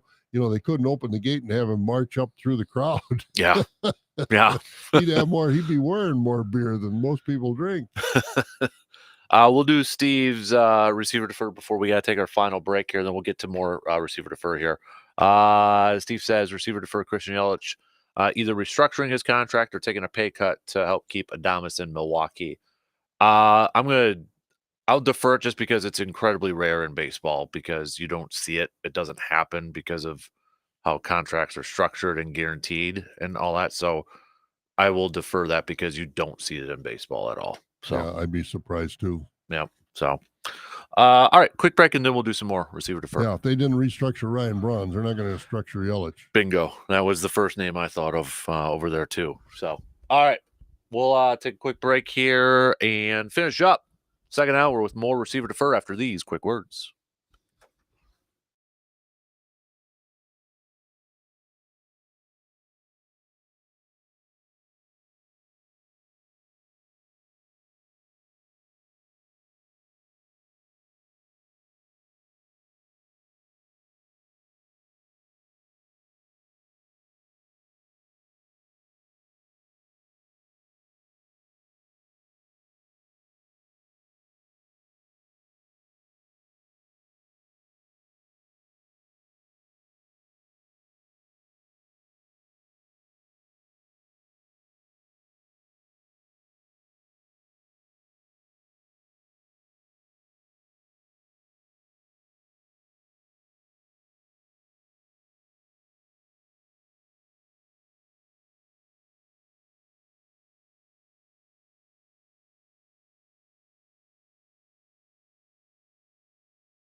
Wrapping up our second hour as we continue to do some more receive or defer here. Did you have any more over there, intern? Oh, you bet. Attaboy. What do All you right. got? Receiver defer in this game against the Vikings. The Packers should not put Jair Alexander on Jeffries. On Justin Jefferson? Jefferson, I'm sorry, Jefferson. Defer. Shadow him all day. I was listening to Bill Belichick. Okay. I know where you're going with this. Yeah. Put your best cornerback on the second best receiver. And then you double team Jefferson. And I thought, because Alexander gets himself too jacked up.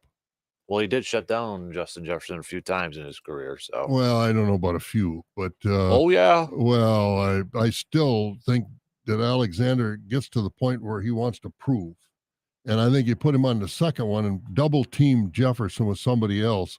I think, and he said it worked. We had some great cornerbacks. We put him on the second best receiver, and but that's you deferred. I receive it. I do. I know because we were talking about it last Friday. I think it was last Friday. But yeah, he was talking about that on the Manicast, and he was actually talking about when they played the Packers. Yeah. And that was when Devontae Adams had his coming out party because they had Darrelle Revis. Yep. And their plan was that year, and I think it's actually a very smart plan when you think about it. Maybe it doesn't work all the time, but I thought it was really intriguing. He said Darrelle Revis, because you could do one-on-one, second best receiver, then they would double team the top receiver. But in that game in Green Bay, because he said too, he's like Devontae hadn't really done anything, and that was his coming out party, and Green Bay ended up winning the game over there. So, but yeah, I think that because honestly, when I was bringing that up last week, I was like, you don't hear defensive coordinators say that all. I don't know if that's a common thing, but I thought, well, that's kind of interesting. Yeah, because Belichick came up as a defensive coordinator, and but I just don't think it should be thrown out the baby with the bathwater, that idea, because I just think Alexander, like I said, gets too fired up as far as I'm going to prove it, and he just does some things that aren't the best. Receiver defer. McDuffie, rather than Walker, should be assigned to cover the Minnesota tight end. I don't think Quay Walker improved his standings at all as far as his linebacker ratings in that last game. Yeah, that was a tough game at the beginning for sure to watch for that. Well, I know Hawkinson isn't playing in this game, which is a nice benefit, but he's not. No, he's missing the first 6 weeks of the season. Okay. Well, so, but I hope they don't make some other tight end all pro. Mm-hmm. Yeah, sure. Because I'm not impressed with a lot of the inside linebackers, to be honest, right now. No, I'm not impressed with McDuffie either. But Walker's on my list, so to speak. I mean, he just come on, man. Mm-hmm. Yeah, but I just. But anyway, because I think let me maybe it's more of my. Right now, and I hope it changes, my anti-Walker attitude and than anything else. Let me just, I thought Quay Walker was one of the lowest. Let me bring it up here. Well, he was a week ago when we talked, one of the lowest rated linebackers in the whole league. Yeah, he was in this game against Tennessee, he had the worst defensive grade according to Pro Football Focus, 35.9. What do they work with him on as far as in the film room, showing him what he's not doing? I honestly don't know. And if he doesn't grasp it, is he not smart enough to grasp it? I don't know. I think he looks like a guy that's thinking too much instead of just going out there and playing. Like he's got the athleticism. He seems like he does. It's just I wonder. I think he's better as a weak side, or would be better. They got him at middle linebacker. I almost feel like give him a weak side where maybe he's not calling the plays and just let him go play instead of trying to think too much out there. Because what he's been doing isn't working. Yeah, he's not a benefit to the Packers at all. He's got what was it here? Yeah, as they said, Pro Football Focus dinged severely for his work in coverage. So he seems, the way he's going, it seems like one of these weeks we're going to hear Quay Walker's been cut by the Green Bay Packers. I mean, his play has been that bad. I don't think they're going to do it. No. But I mean, his play has been that bad and so noticeable Mhm. and I don't think they've got anybody that could replace him. Is the problem? But he's What else you got? that's about it. Well, you made it sound like you had a bunch over there. Well, I had 4 or 5. I got a baseball one here for you. Receiver defer is the 5-4-3 triple play the best play in baseball. Yeah. You know what 5-4-3 is, right? Oh, Third yeah. base, second Yeah, base, third- first yeah, base. yeah. Because the Padres did it the other night. I think it's like one of the sweetest plays in baseball. It's so rare when it happens like that too. Well, the 5-4-3 triple play. Yeah. Yeah. Oh, yeah. You know, right to the third, second, first. Yeah. I think it's one of the best plays in sports. Oh, it's quick. If you can accomplish that. And if you're the batter, you got to think, am I that slow? Mhm. The guy can touch third, throw it to second, throw it on to first, and I'm not there yet. Yeah. Yeah, it is. It's a sweet play when they get it done right. I mean, it has to go bang, bang, bang Mhm. to make it work, but Right. it is. I Yep. agree with you. Yep. So I wanted to throw that one because I just saw it again. It was on my social media feed over there too. So, but First and second, nobody out. Swing. Up, triple play. We're done.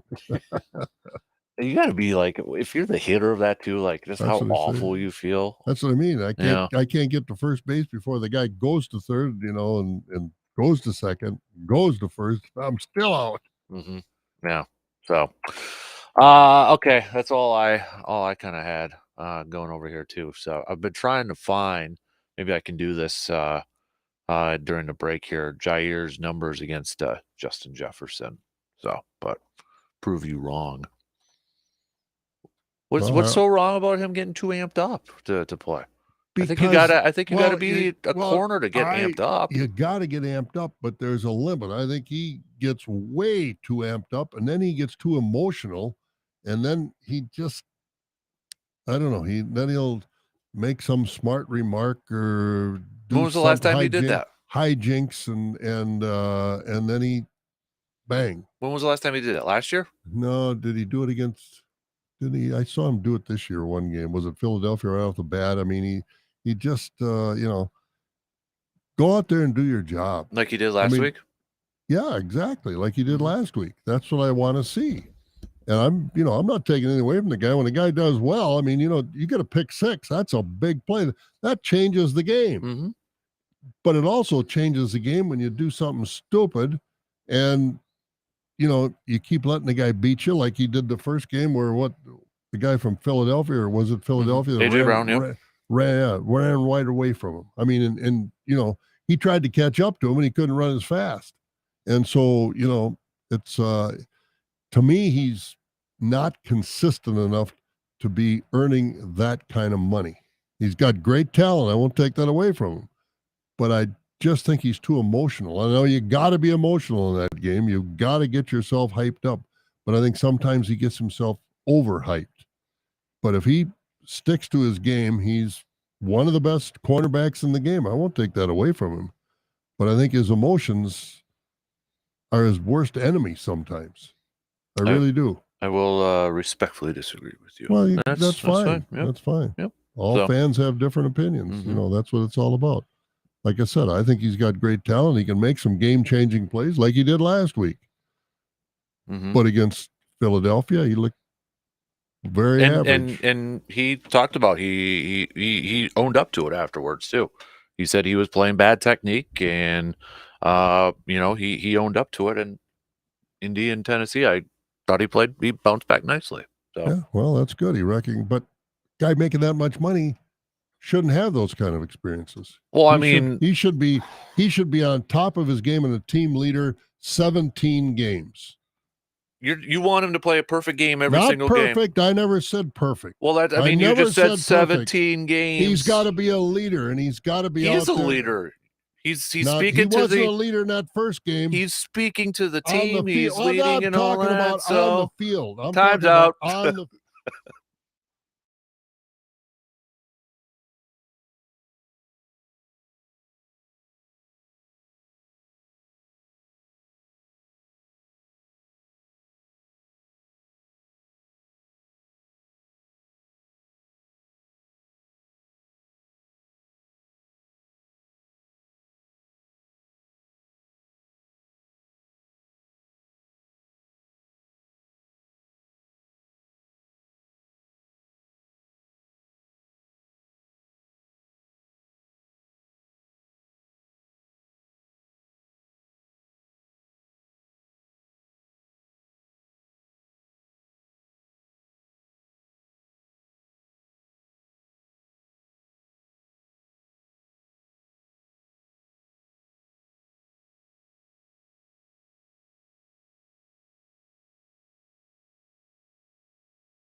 Final hour on this Throwdown Thursday morning coming at you here. Want to go for another round here? No, Dukes up. I'm not Dukes up here. changing my Come on. opinion. You're not changing yours. And, we talked to 1,000 people. They might have different opinions from us. Come on, I want to fight a little bit more. Put up your dukes, man. Put them up there, intern. My reach isn't as good as it used to be. You got to go to Dr. Crow, get another. That's not a bad idea. Over there. So, let's see. We got to have a little banter once in a while. Changing subject completely. Why? How dare you? Yeah, but we're going to stay with football. But I went to the North Memorial football game last Friday. Did you go? I did not. Nope. But and congratulations to North. They did a nice job. Won that game 2 years in a row. They beat Memorial. But I'm just thinking, every day I drive home, I drive by this new facility they're putting in over at Memorial. And I'm thinking, what are they going to do when the North Memorial game? They're going to have to continue to have that series at Carson Park because North is supposed. I haven't seen North. You're more familiar with North than I am. They're supposedly building a facility just kind of like that at North High School someplace. Yeah. Are they going to have only bleachers on one side too, like they have at Memorial? I don't know that off the top of my head. There is. There was a huge crowd there on both sides of the field. Mm-hmm. They put those new bleachers in the end zone when you first walk into the park, and plus they've got the bleachers on the other end that weren't full, but there were a nice crowd, nice bunch in there too. What are they gonna? They can't do that at Memorial High School. Yeah, if you play that game at Memorial High School, all you're telling people is, we don't want you to come to the game because we don't have room for you. Mm-hmm. I don't know what they're going to do. Maybe somebody that knows can let us know, but there's no way they can play that North Memorial game or North Menominee. If they were playing North Menominee at Memorial, you're not going to have enough stands. And a lot of other teams, I don't know what they're going to do. All right. I just stood there and looked around and I asked a few people and they said, yeah, didn't think about that, but yeah, there's no way in the world you get half that crowd into what the facility they've got there at Memorial right now, because you can't put bleachers on that track, that beautiful brand new track they've got around the outside of that field. So I don't know what they're going to do if they're planning to continue to have the inner city game at Carson Park, because they sure can't have it at Memorial. And I don't know if they're going to put bleachers on both sides at North of their facilities. I haven't seen it. I don't know what the plan is for that facility, but it's Memorial's facility is going to be insufficient size wise. Yeah, I don't know. I don't want to speculate. I don't I'm know, not going to speculate either. I'm just saying it's not going to fit in that facility at Memorial. Yep. So we'll see. And this is a team from Memorial that hasn't won a game. North has now, I think, won 2 games. So these aren't teams that are battling for number 1 in the state or number 1 in the conference anymore. It's just that rivalry is always going to be big, no matter what the condition of the teams or the quality of the teams. And so I don't know. It just struck me that I don't know I really don't know what the reasoning is for doing this either. So get your investigative journalism on there, man. If I was a sports journalist, I would. There you go.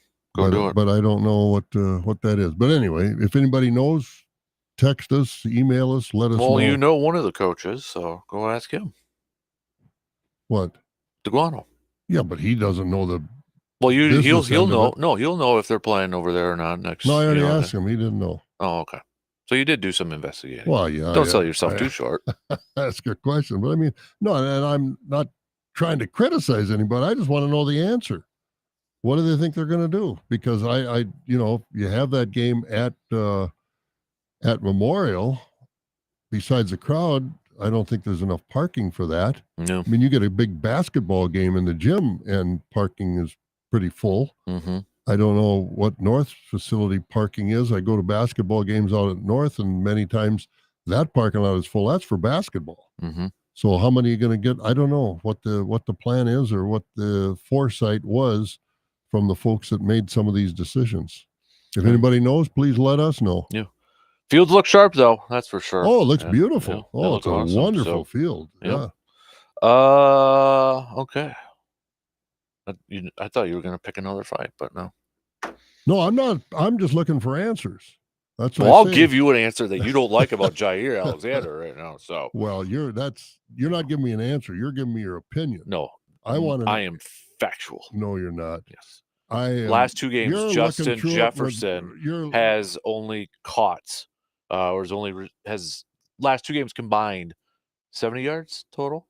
That's Jair Alexander shutting him down, man. Well, yeah, that's that one game against. I just said the last Jefferson. 2. Well, Jefferson, yeah, but I'm talking about over the course of the whole season. I'm not just talking one guy.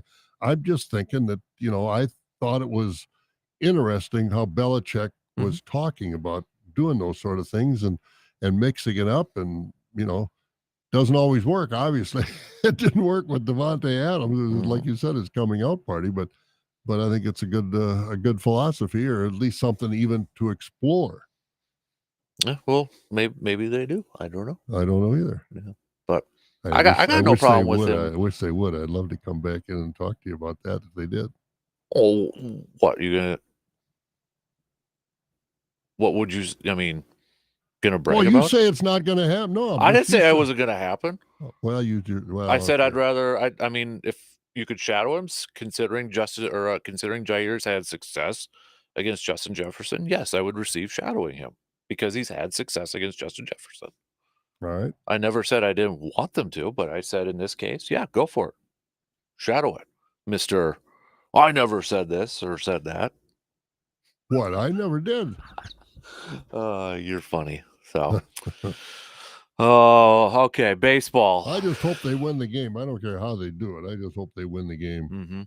I hope they win the game, and I hope Jair talks a lot of trash and just annoys you so we can talk about it next Thursday too. I'll be at Dairy Expo next Thursday. I won't even be here. Oh, you cop outs. I got to go to World Dairy Expo. Man, oh man. Copping out, man. Come on. Somebody texted, I don't know who this is, said that North Memorial at Carson Park. That's what I read. So it's going to continue. That's what all they said. So Good. I don't know who this person is. So good. But there you go. I think they have to. They don't have any choice. Brewers will be coming up here in a little over 3 hours here. First pitch, early game. You can coverage will begin at 11 o'clock today on the radio dial. So now that we know that the Brewers have the 3rd spot, how do you approach these last 4? If you're Pat Murphy, how do you approach these last 4? He does because, you brought it up earlier, the fact that, the Mets are coming in. They're still in the hunt. I mean, today, everybody gets off today. I mean, Sal Frelick might pitch today. Who knows? But I think you have to tell these guys what the situation is. And the Mets are in here for a fight. We might end up playing them in the playoffs.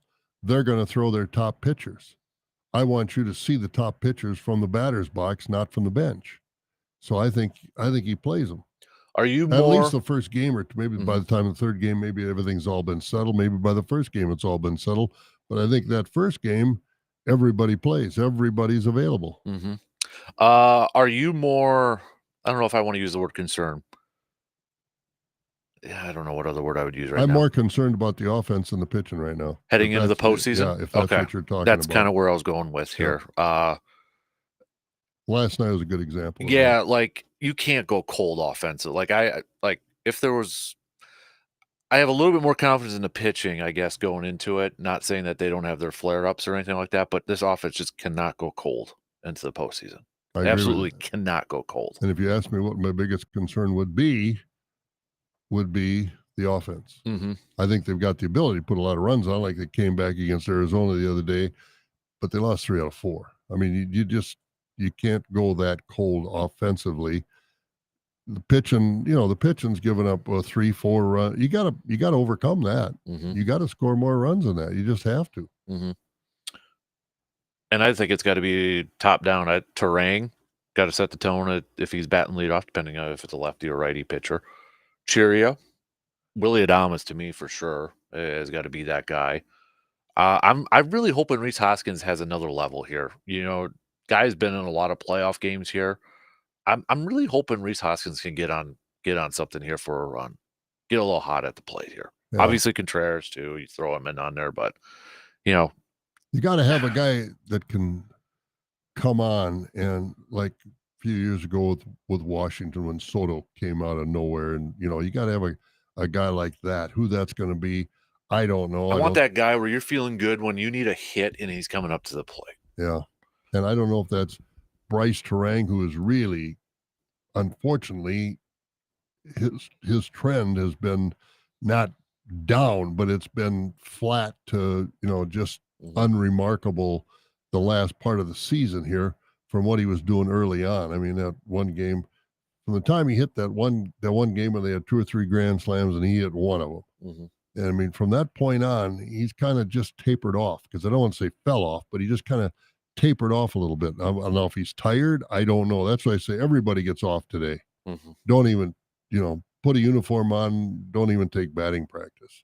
And Terang's going to play because of defense. So you'd like to, he's hopefully that offense where he can be a table setter and get on and maybe be aggressive on the base pass and steal those bases again there too. So yeah, and I think some of these guys, like a guy like Mitchell, I think he needs to see more pitching. He's been hurt, come back now, and I think I think he's got the potential to do well. He might be, there's going to be somebody like last year against Arizona, their rookie, pretty much won the playoff game against the Brewers. I mean, Corbin Carroll came on, and I'm hoping the Brewers can find that. Is that a Mitchell? Is that a Terang? Is it Churio? I don't know, but I'm hoping there is one of them. But going into this playoff, I'm more concerned about the offense than the pitching. Defense, I think, is stable. It's going to be maybe a Joey Ortiz coming off the bench and playing someplace. I don't know who it might be. I would just hope there is somebody that will do that. Well, Joey will be starting in this postseason. So, and I'm just hoping that he might be the guy, because it always seems, at least in one series, there's a guy that you didn't expect is a difference maker. And hopefully we've got one of those guys besides the rest of the guys kind of doing their job. But you can't have the first 5 or 6 guys in the order only getting 2 or 3 hits a game among the whole group. Yeah. Going back to that, feeling of like, that's the dude I want. It's reminding me like in 2011 when I was at Game 5 for that Diamondbacks, and it's what Brewers and Diamondbacks in the postseason now too, when you think about it. But when Morgan was up at the plate, I'm just like, don't screw up. Just get Braun. Just get Braun. Like, you felt like Braun was just going to get, and then we know what happens after that. Tony Plush with a little screamer up the middle there. So, but still the best environment I've ever been in for a game. Playoffs is a different environment. There's no question. And baseball playoffs in that situation too, was extra innings and all that. So confetti dropping on you. And I assume they're going to use the same rules, but in the playoffs, they go extra innings. They're still going to start with the 10th inning with a guy on second base. I don't like that at all. Don't like it at all. No, that's not real baseball to me. It's done quicker. Like giving the offense the ball on the 40-yard line in the playoffs of football. How far do you got to go before you get a field goal?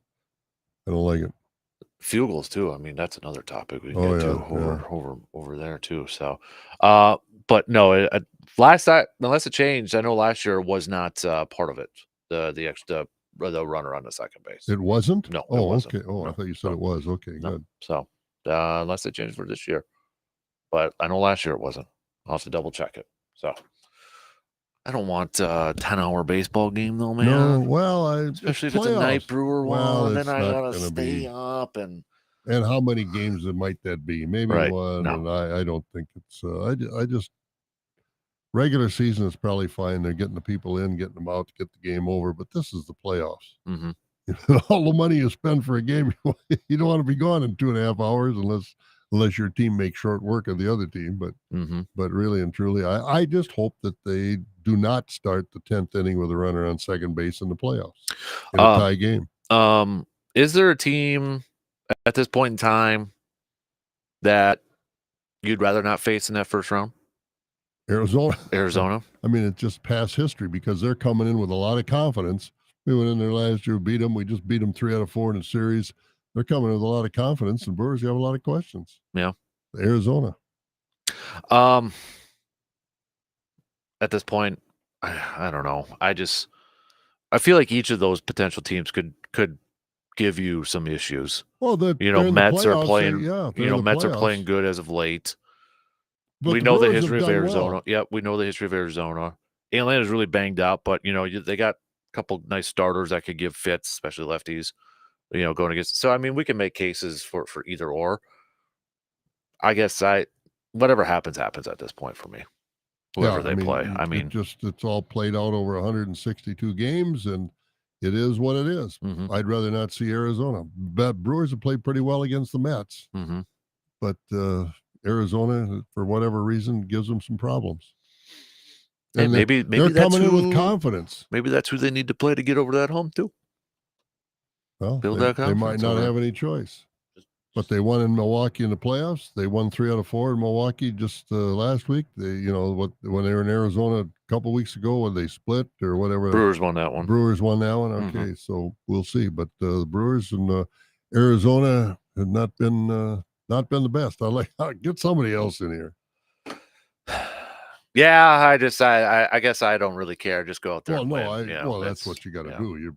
You're this is the way the hand has been dealt. We play it. I'm just more curious. Does the fact that the potential that they could play the Mets factor into a lot of decisions this weekend, or is that much of a big thing? Like, we get to that in football a lot when you get to that last game of the regular season, and then they play the next week in the postseason. Like, oh, we're not going to, do this play or do this certain thing and whatever. I don't know if that comes into play too much when it's baseball, like you're not hiding the playbook. I mean, it's freaking baseball, you may not start a pitcher or throw some guys out there, but I don't know if there's a lot as much strategy involved as there would be like in a football game when you're calling plays and putting stuff on film and such. So. Yeah, I mean, there's strategy. They'll talk about every hitter, and they've got tape on every hitter and every pitcher. But again, you got the 3-game series. Football, you got 1 game. Mm-hmm. So yeah, and like I said, it's not like you played these teams in baseball. You played them 2 or 3 times during the regular season. You know them. You know their personnel. You know who can run, who can hit, who can throw. You got a pretty good handle on them. Yeah. Speaking of baseball, really quick, did you ever go to the Coliseum in Oakland? Did you ever? No. You never went there? No. I wasn't sure with all your world travels if you. No, never been. I've been to Oakland, but I've never been in their stadium. Okay, because I saw a video the other just this morning because last night was the last night game. That's right. Yeah. And there was, I don't know if it was a grounds crew guy or somebody with Oakland, but he had a shovel around, and people were giving him empty bottles of water, and he was putting dirt in them for people. Oh, I see. Okay. From out there. So, but yeah, it's a sad story, but I think what today's game is like the most expensive ticket that they've had in a long time. Oh yeah, which I understand it. Yeah, totally get it. Yeah, it's a sad story, but it's what happened to Milwaukee in the late 50s. It's what happened to Seattle when the Brewers the Pilots came to Milwaukee. Mm-hmm. It's sad that these cities lose their teams. Mm-hmm. And I hope I never have to go through and how that, many and how many teams or how many cities are really at fault versus the ownership. Now Oakland, like I said, I've never been there, but talk to people, they said it's a rat trap, that facility.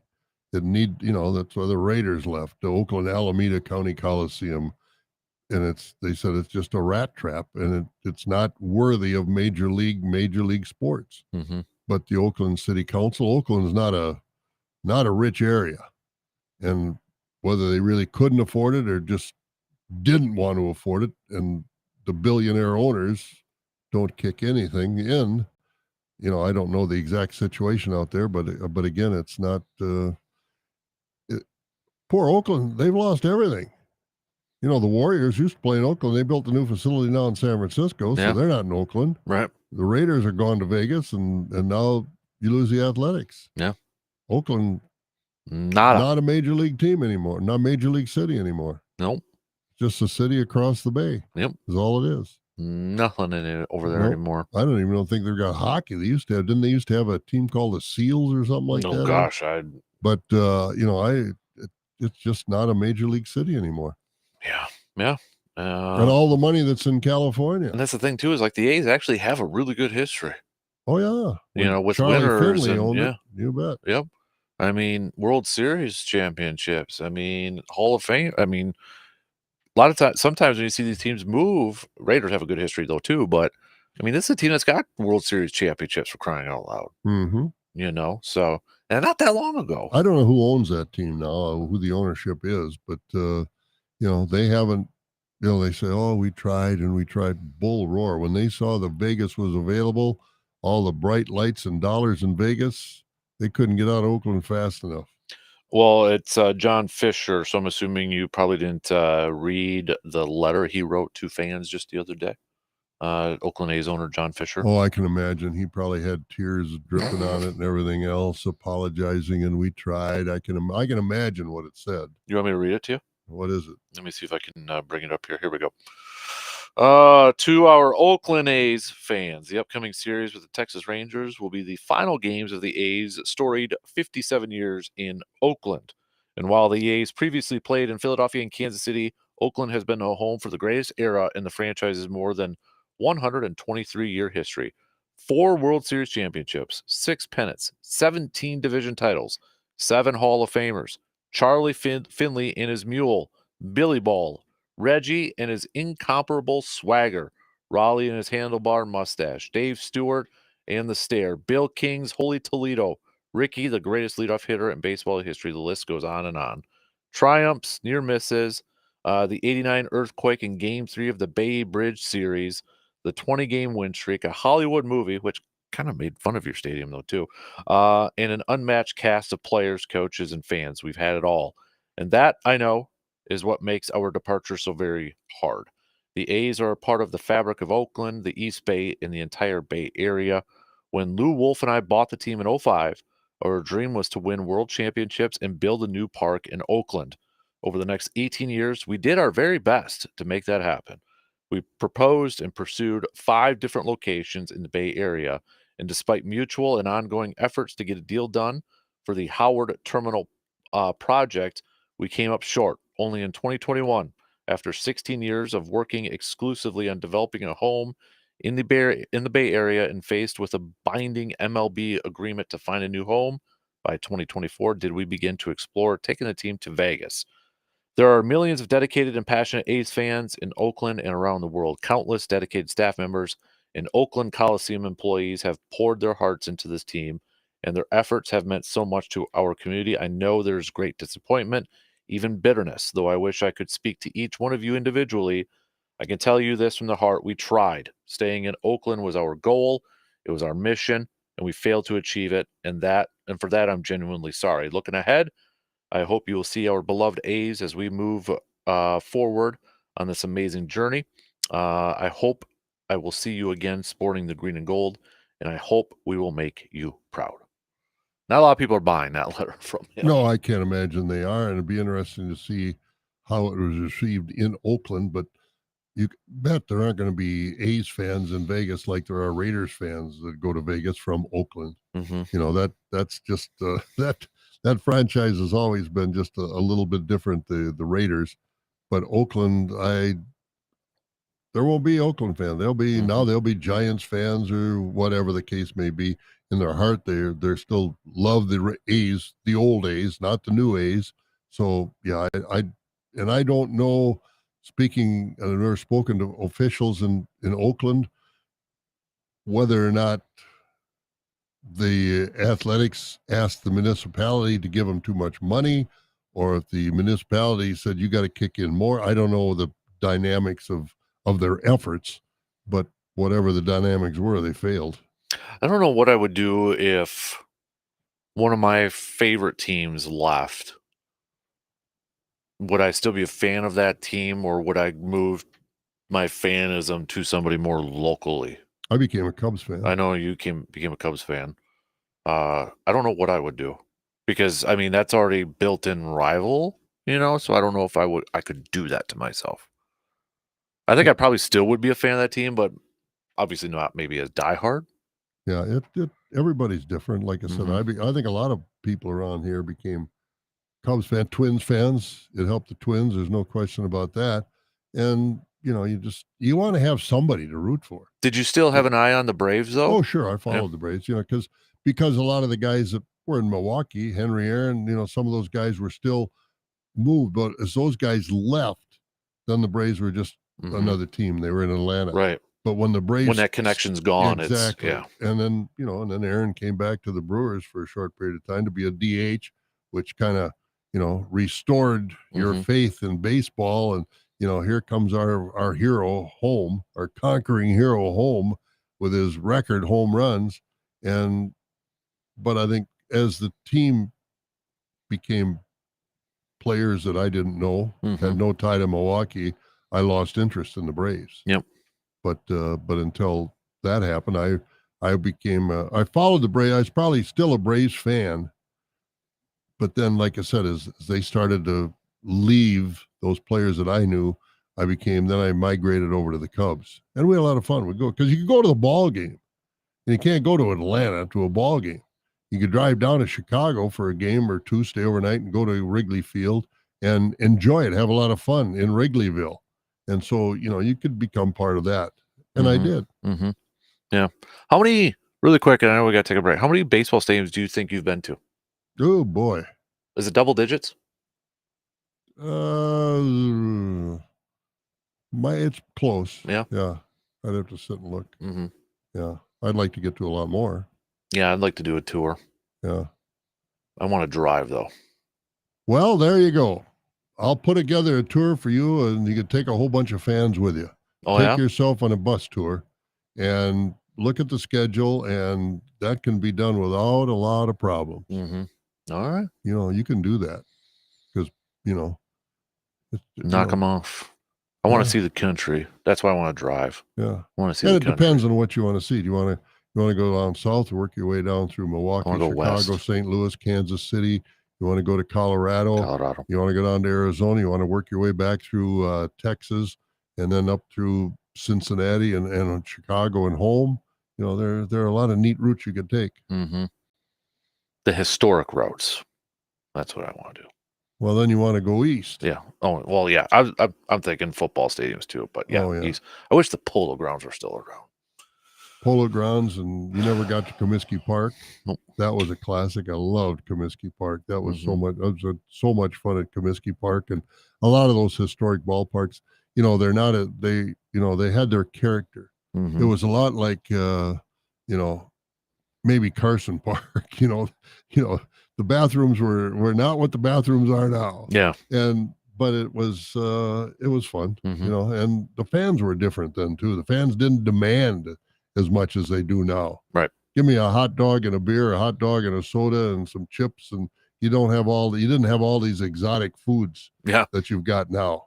And so it was a different world. You went there to see the ball game and not like you're going to Disneyland of baseball, some of these stadiums. And so it was different, but I got to old Yankee Stadium, and it was it was an iconic ballpark. So the house that Ruth built. Yeah. House that Ruth built, and you go out in in Memorial Park out there with all the statues and tributes that they had out there.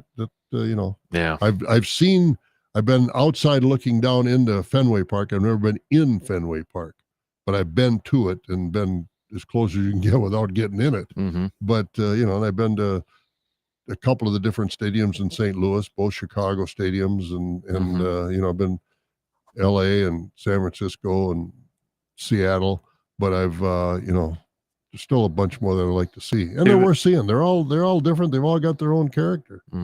Just like American Family Field has its own character. Yep, absolutely. All right, we got to take a quick break. We'll have more though as we start to wrap things up here this morning. Maybe. There we go. All right, quick break. We'll be back in just a few minutes.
Don't forget to get your picks in for our Pro Football Weekly Pick'em Challenge. Thursday Night Football tonight. We'll make some picks and predicts with that coming up here in just a little bit. How many games tonight?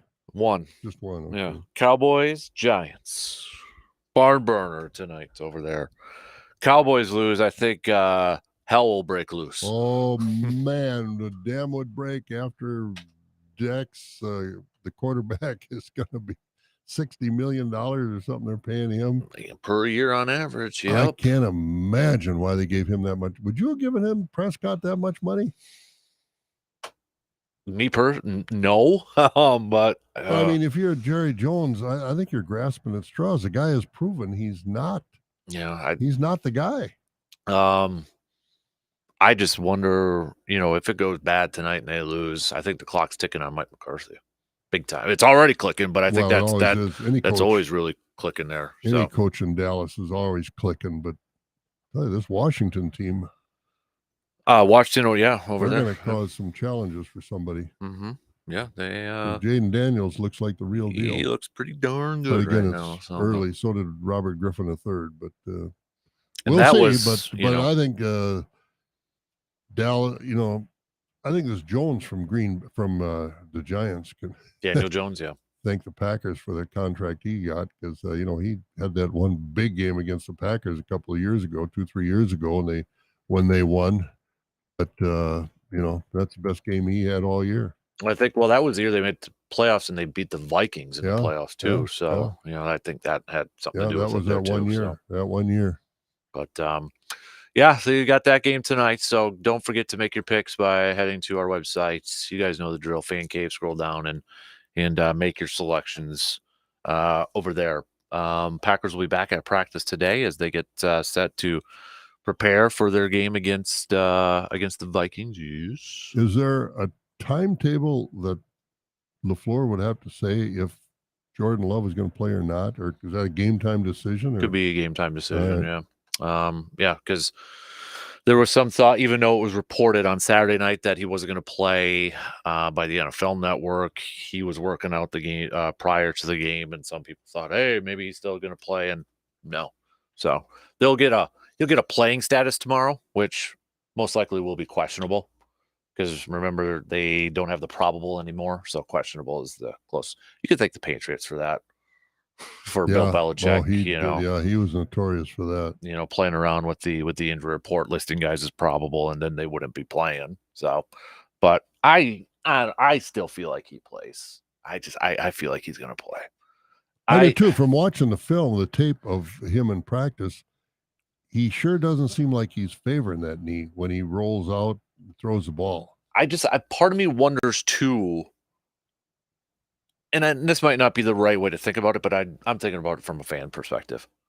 If Minnesota wasn't 3-0, if they were 1-2 or 0-3, whatever, then do they sit Jordan Love for another week? Probably. How much does it factor that Minnesota's 3-0 into this thing?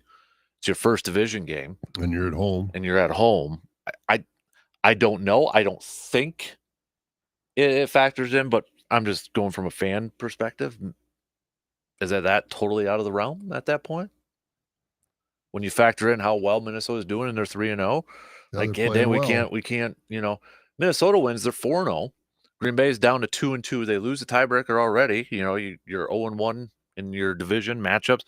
It's all based. A lot of this, when you get to tiebreakers, is individual matchups and such. That's why these division games are so huge, and it's so huge for your conference opponents too.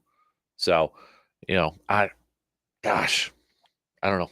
I feel like he's going to play. I don't think we'll have packages for Malik Willis though either. No, I don't think so I don't either. I think Malik Willis will be very attuned to the game plan, but I don't think they're going to have special packages for him. Yeah. We're not in there. I don't know if Willis has been running with the ones all week or if both guys have been running with the ones. I don't know. Mm-hmm. Yeah. And that stuff doesn't seem to leak out. Yeah. Yeah. But we'll get a little bit.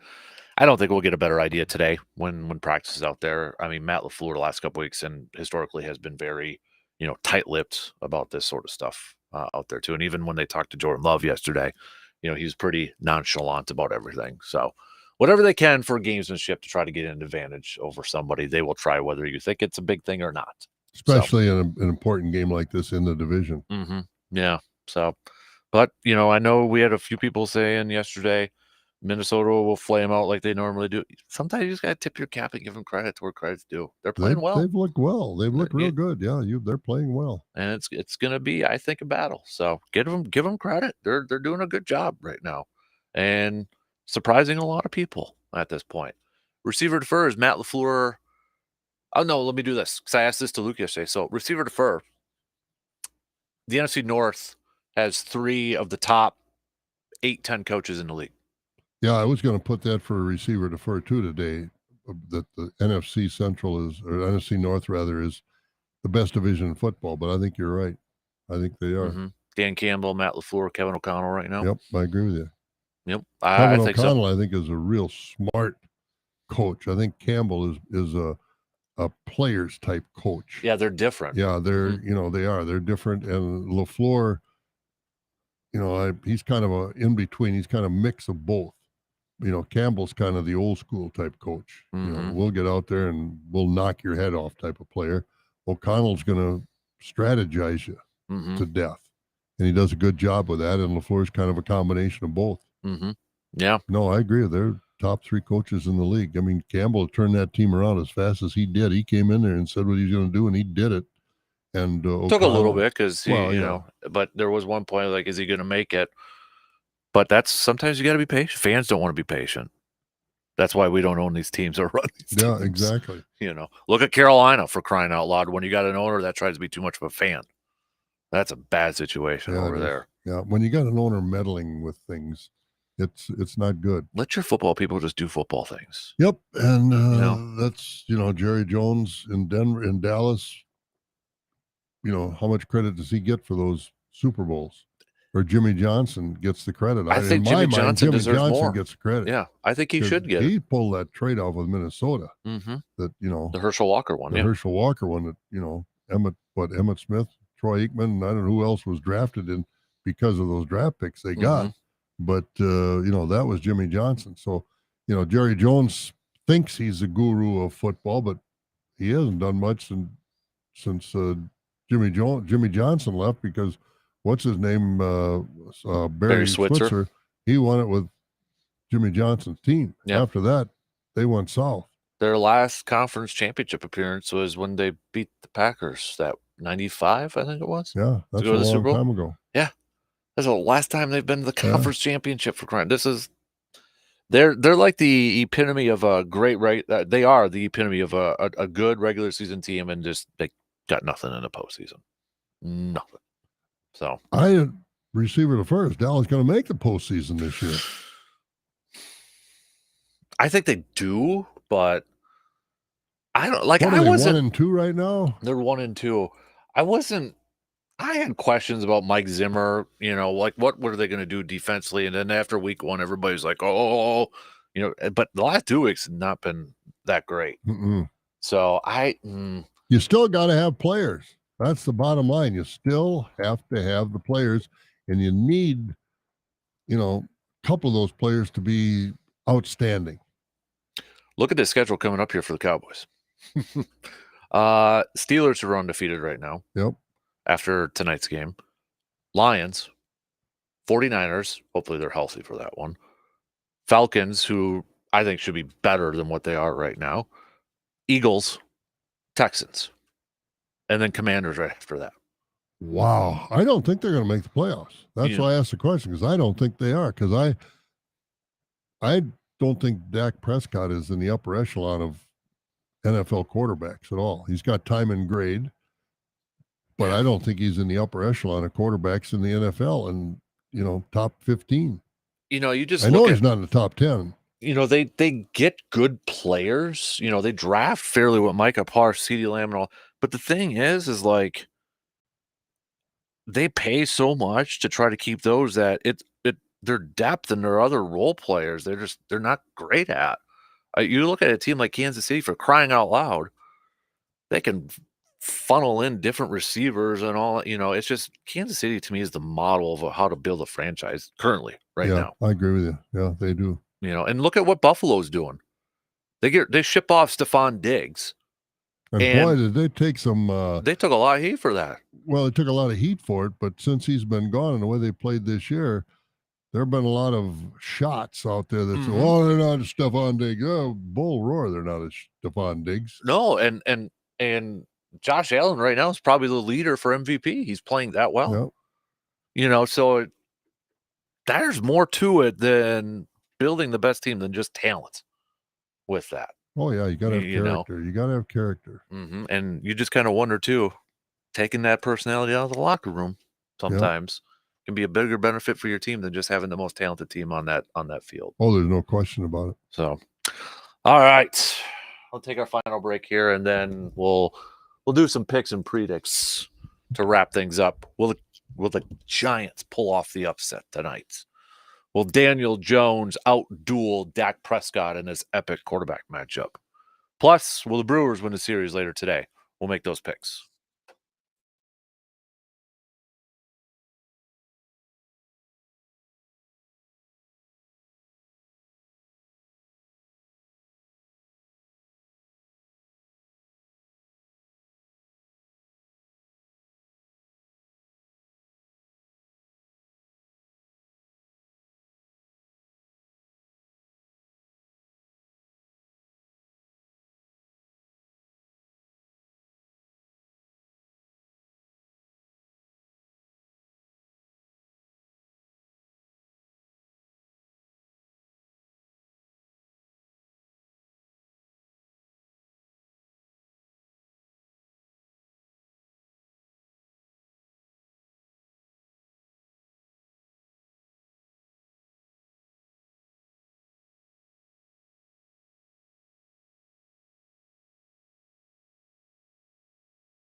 Time for some picks and predicts brought to you by the Elbow Room, located in Eau Claire next to the Banbury Place. Looking for somewhere to catch some of these games, to watch some of these games, you can head on over to the Elbow Room and take in some games there. Thursday Night Football, Dallas Giants. Who are you taking? Where are they playing? Giants. Dallas is favored by 5. I'm going to take Dallas tonight. I'm going to take Dallas tonight too. And yes, John, if the Giants win, is it really an upset when both teams have the same record? Don't just look at the records. No, No. you can't. No. Dallas should be better than they are. Yeah, it would be an upset if the Giants win tonight. So let's go baseball. We'll save the Milwaukee one towards the end here. Kansas, we're going to try to pick some games here that have teams that are still involved in a playoff chase here. So Kansas City at Washington. I'm going to take Kansas City because I don't think Washington is going to put up much of a fight. I think for the most part, they're thinking about getting home. Home for the holidays. I'm going to go with the Royals too. Tampa at Detroit. Detroit. I want to see Detroit get in there. I think that's a great story. I do too, and I'm rooting for Detroit, so I'm going to go with Detroit too. Let's go with this one. Doesn't have any playoff implications, but last one: Texas at Oakland.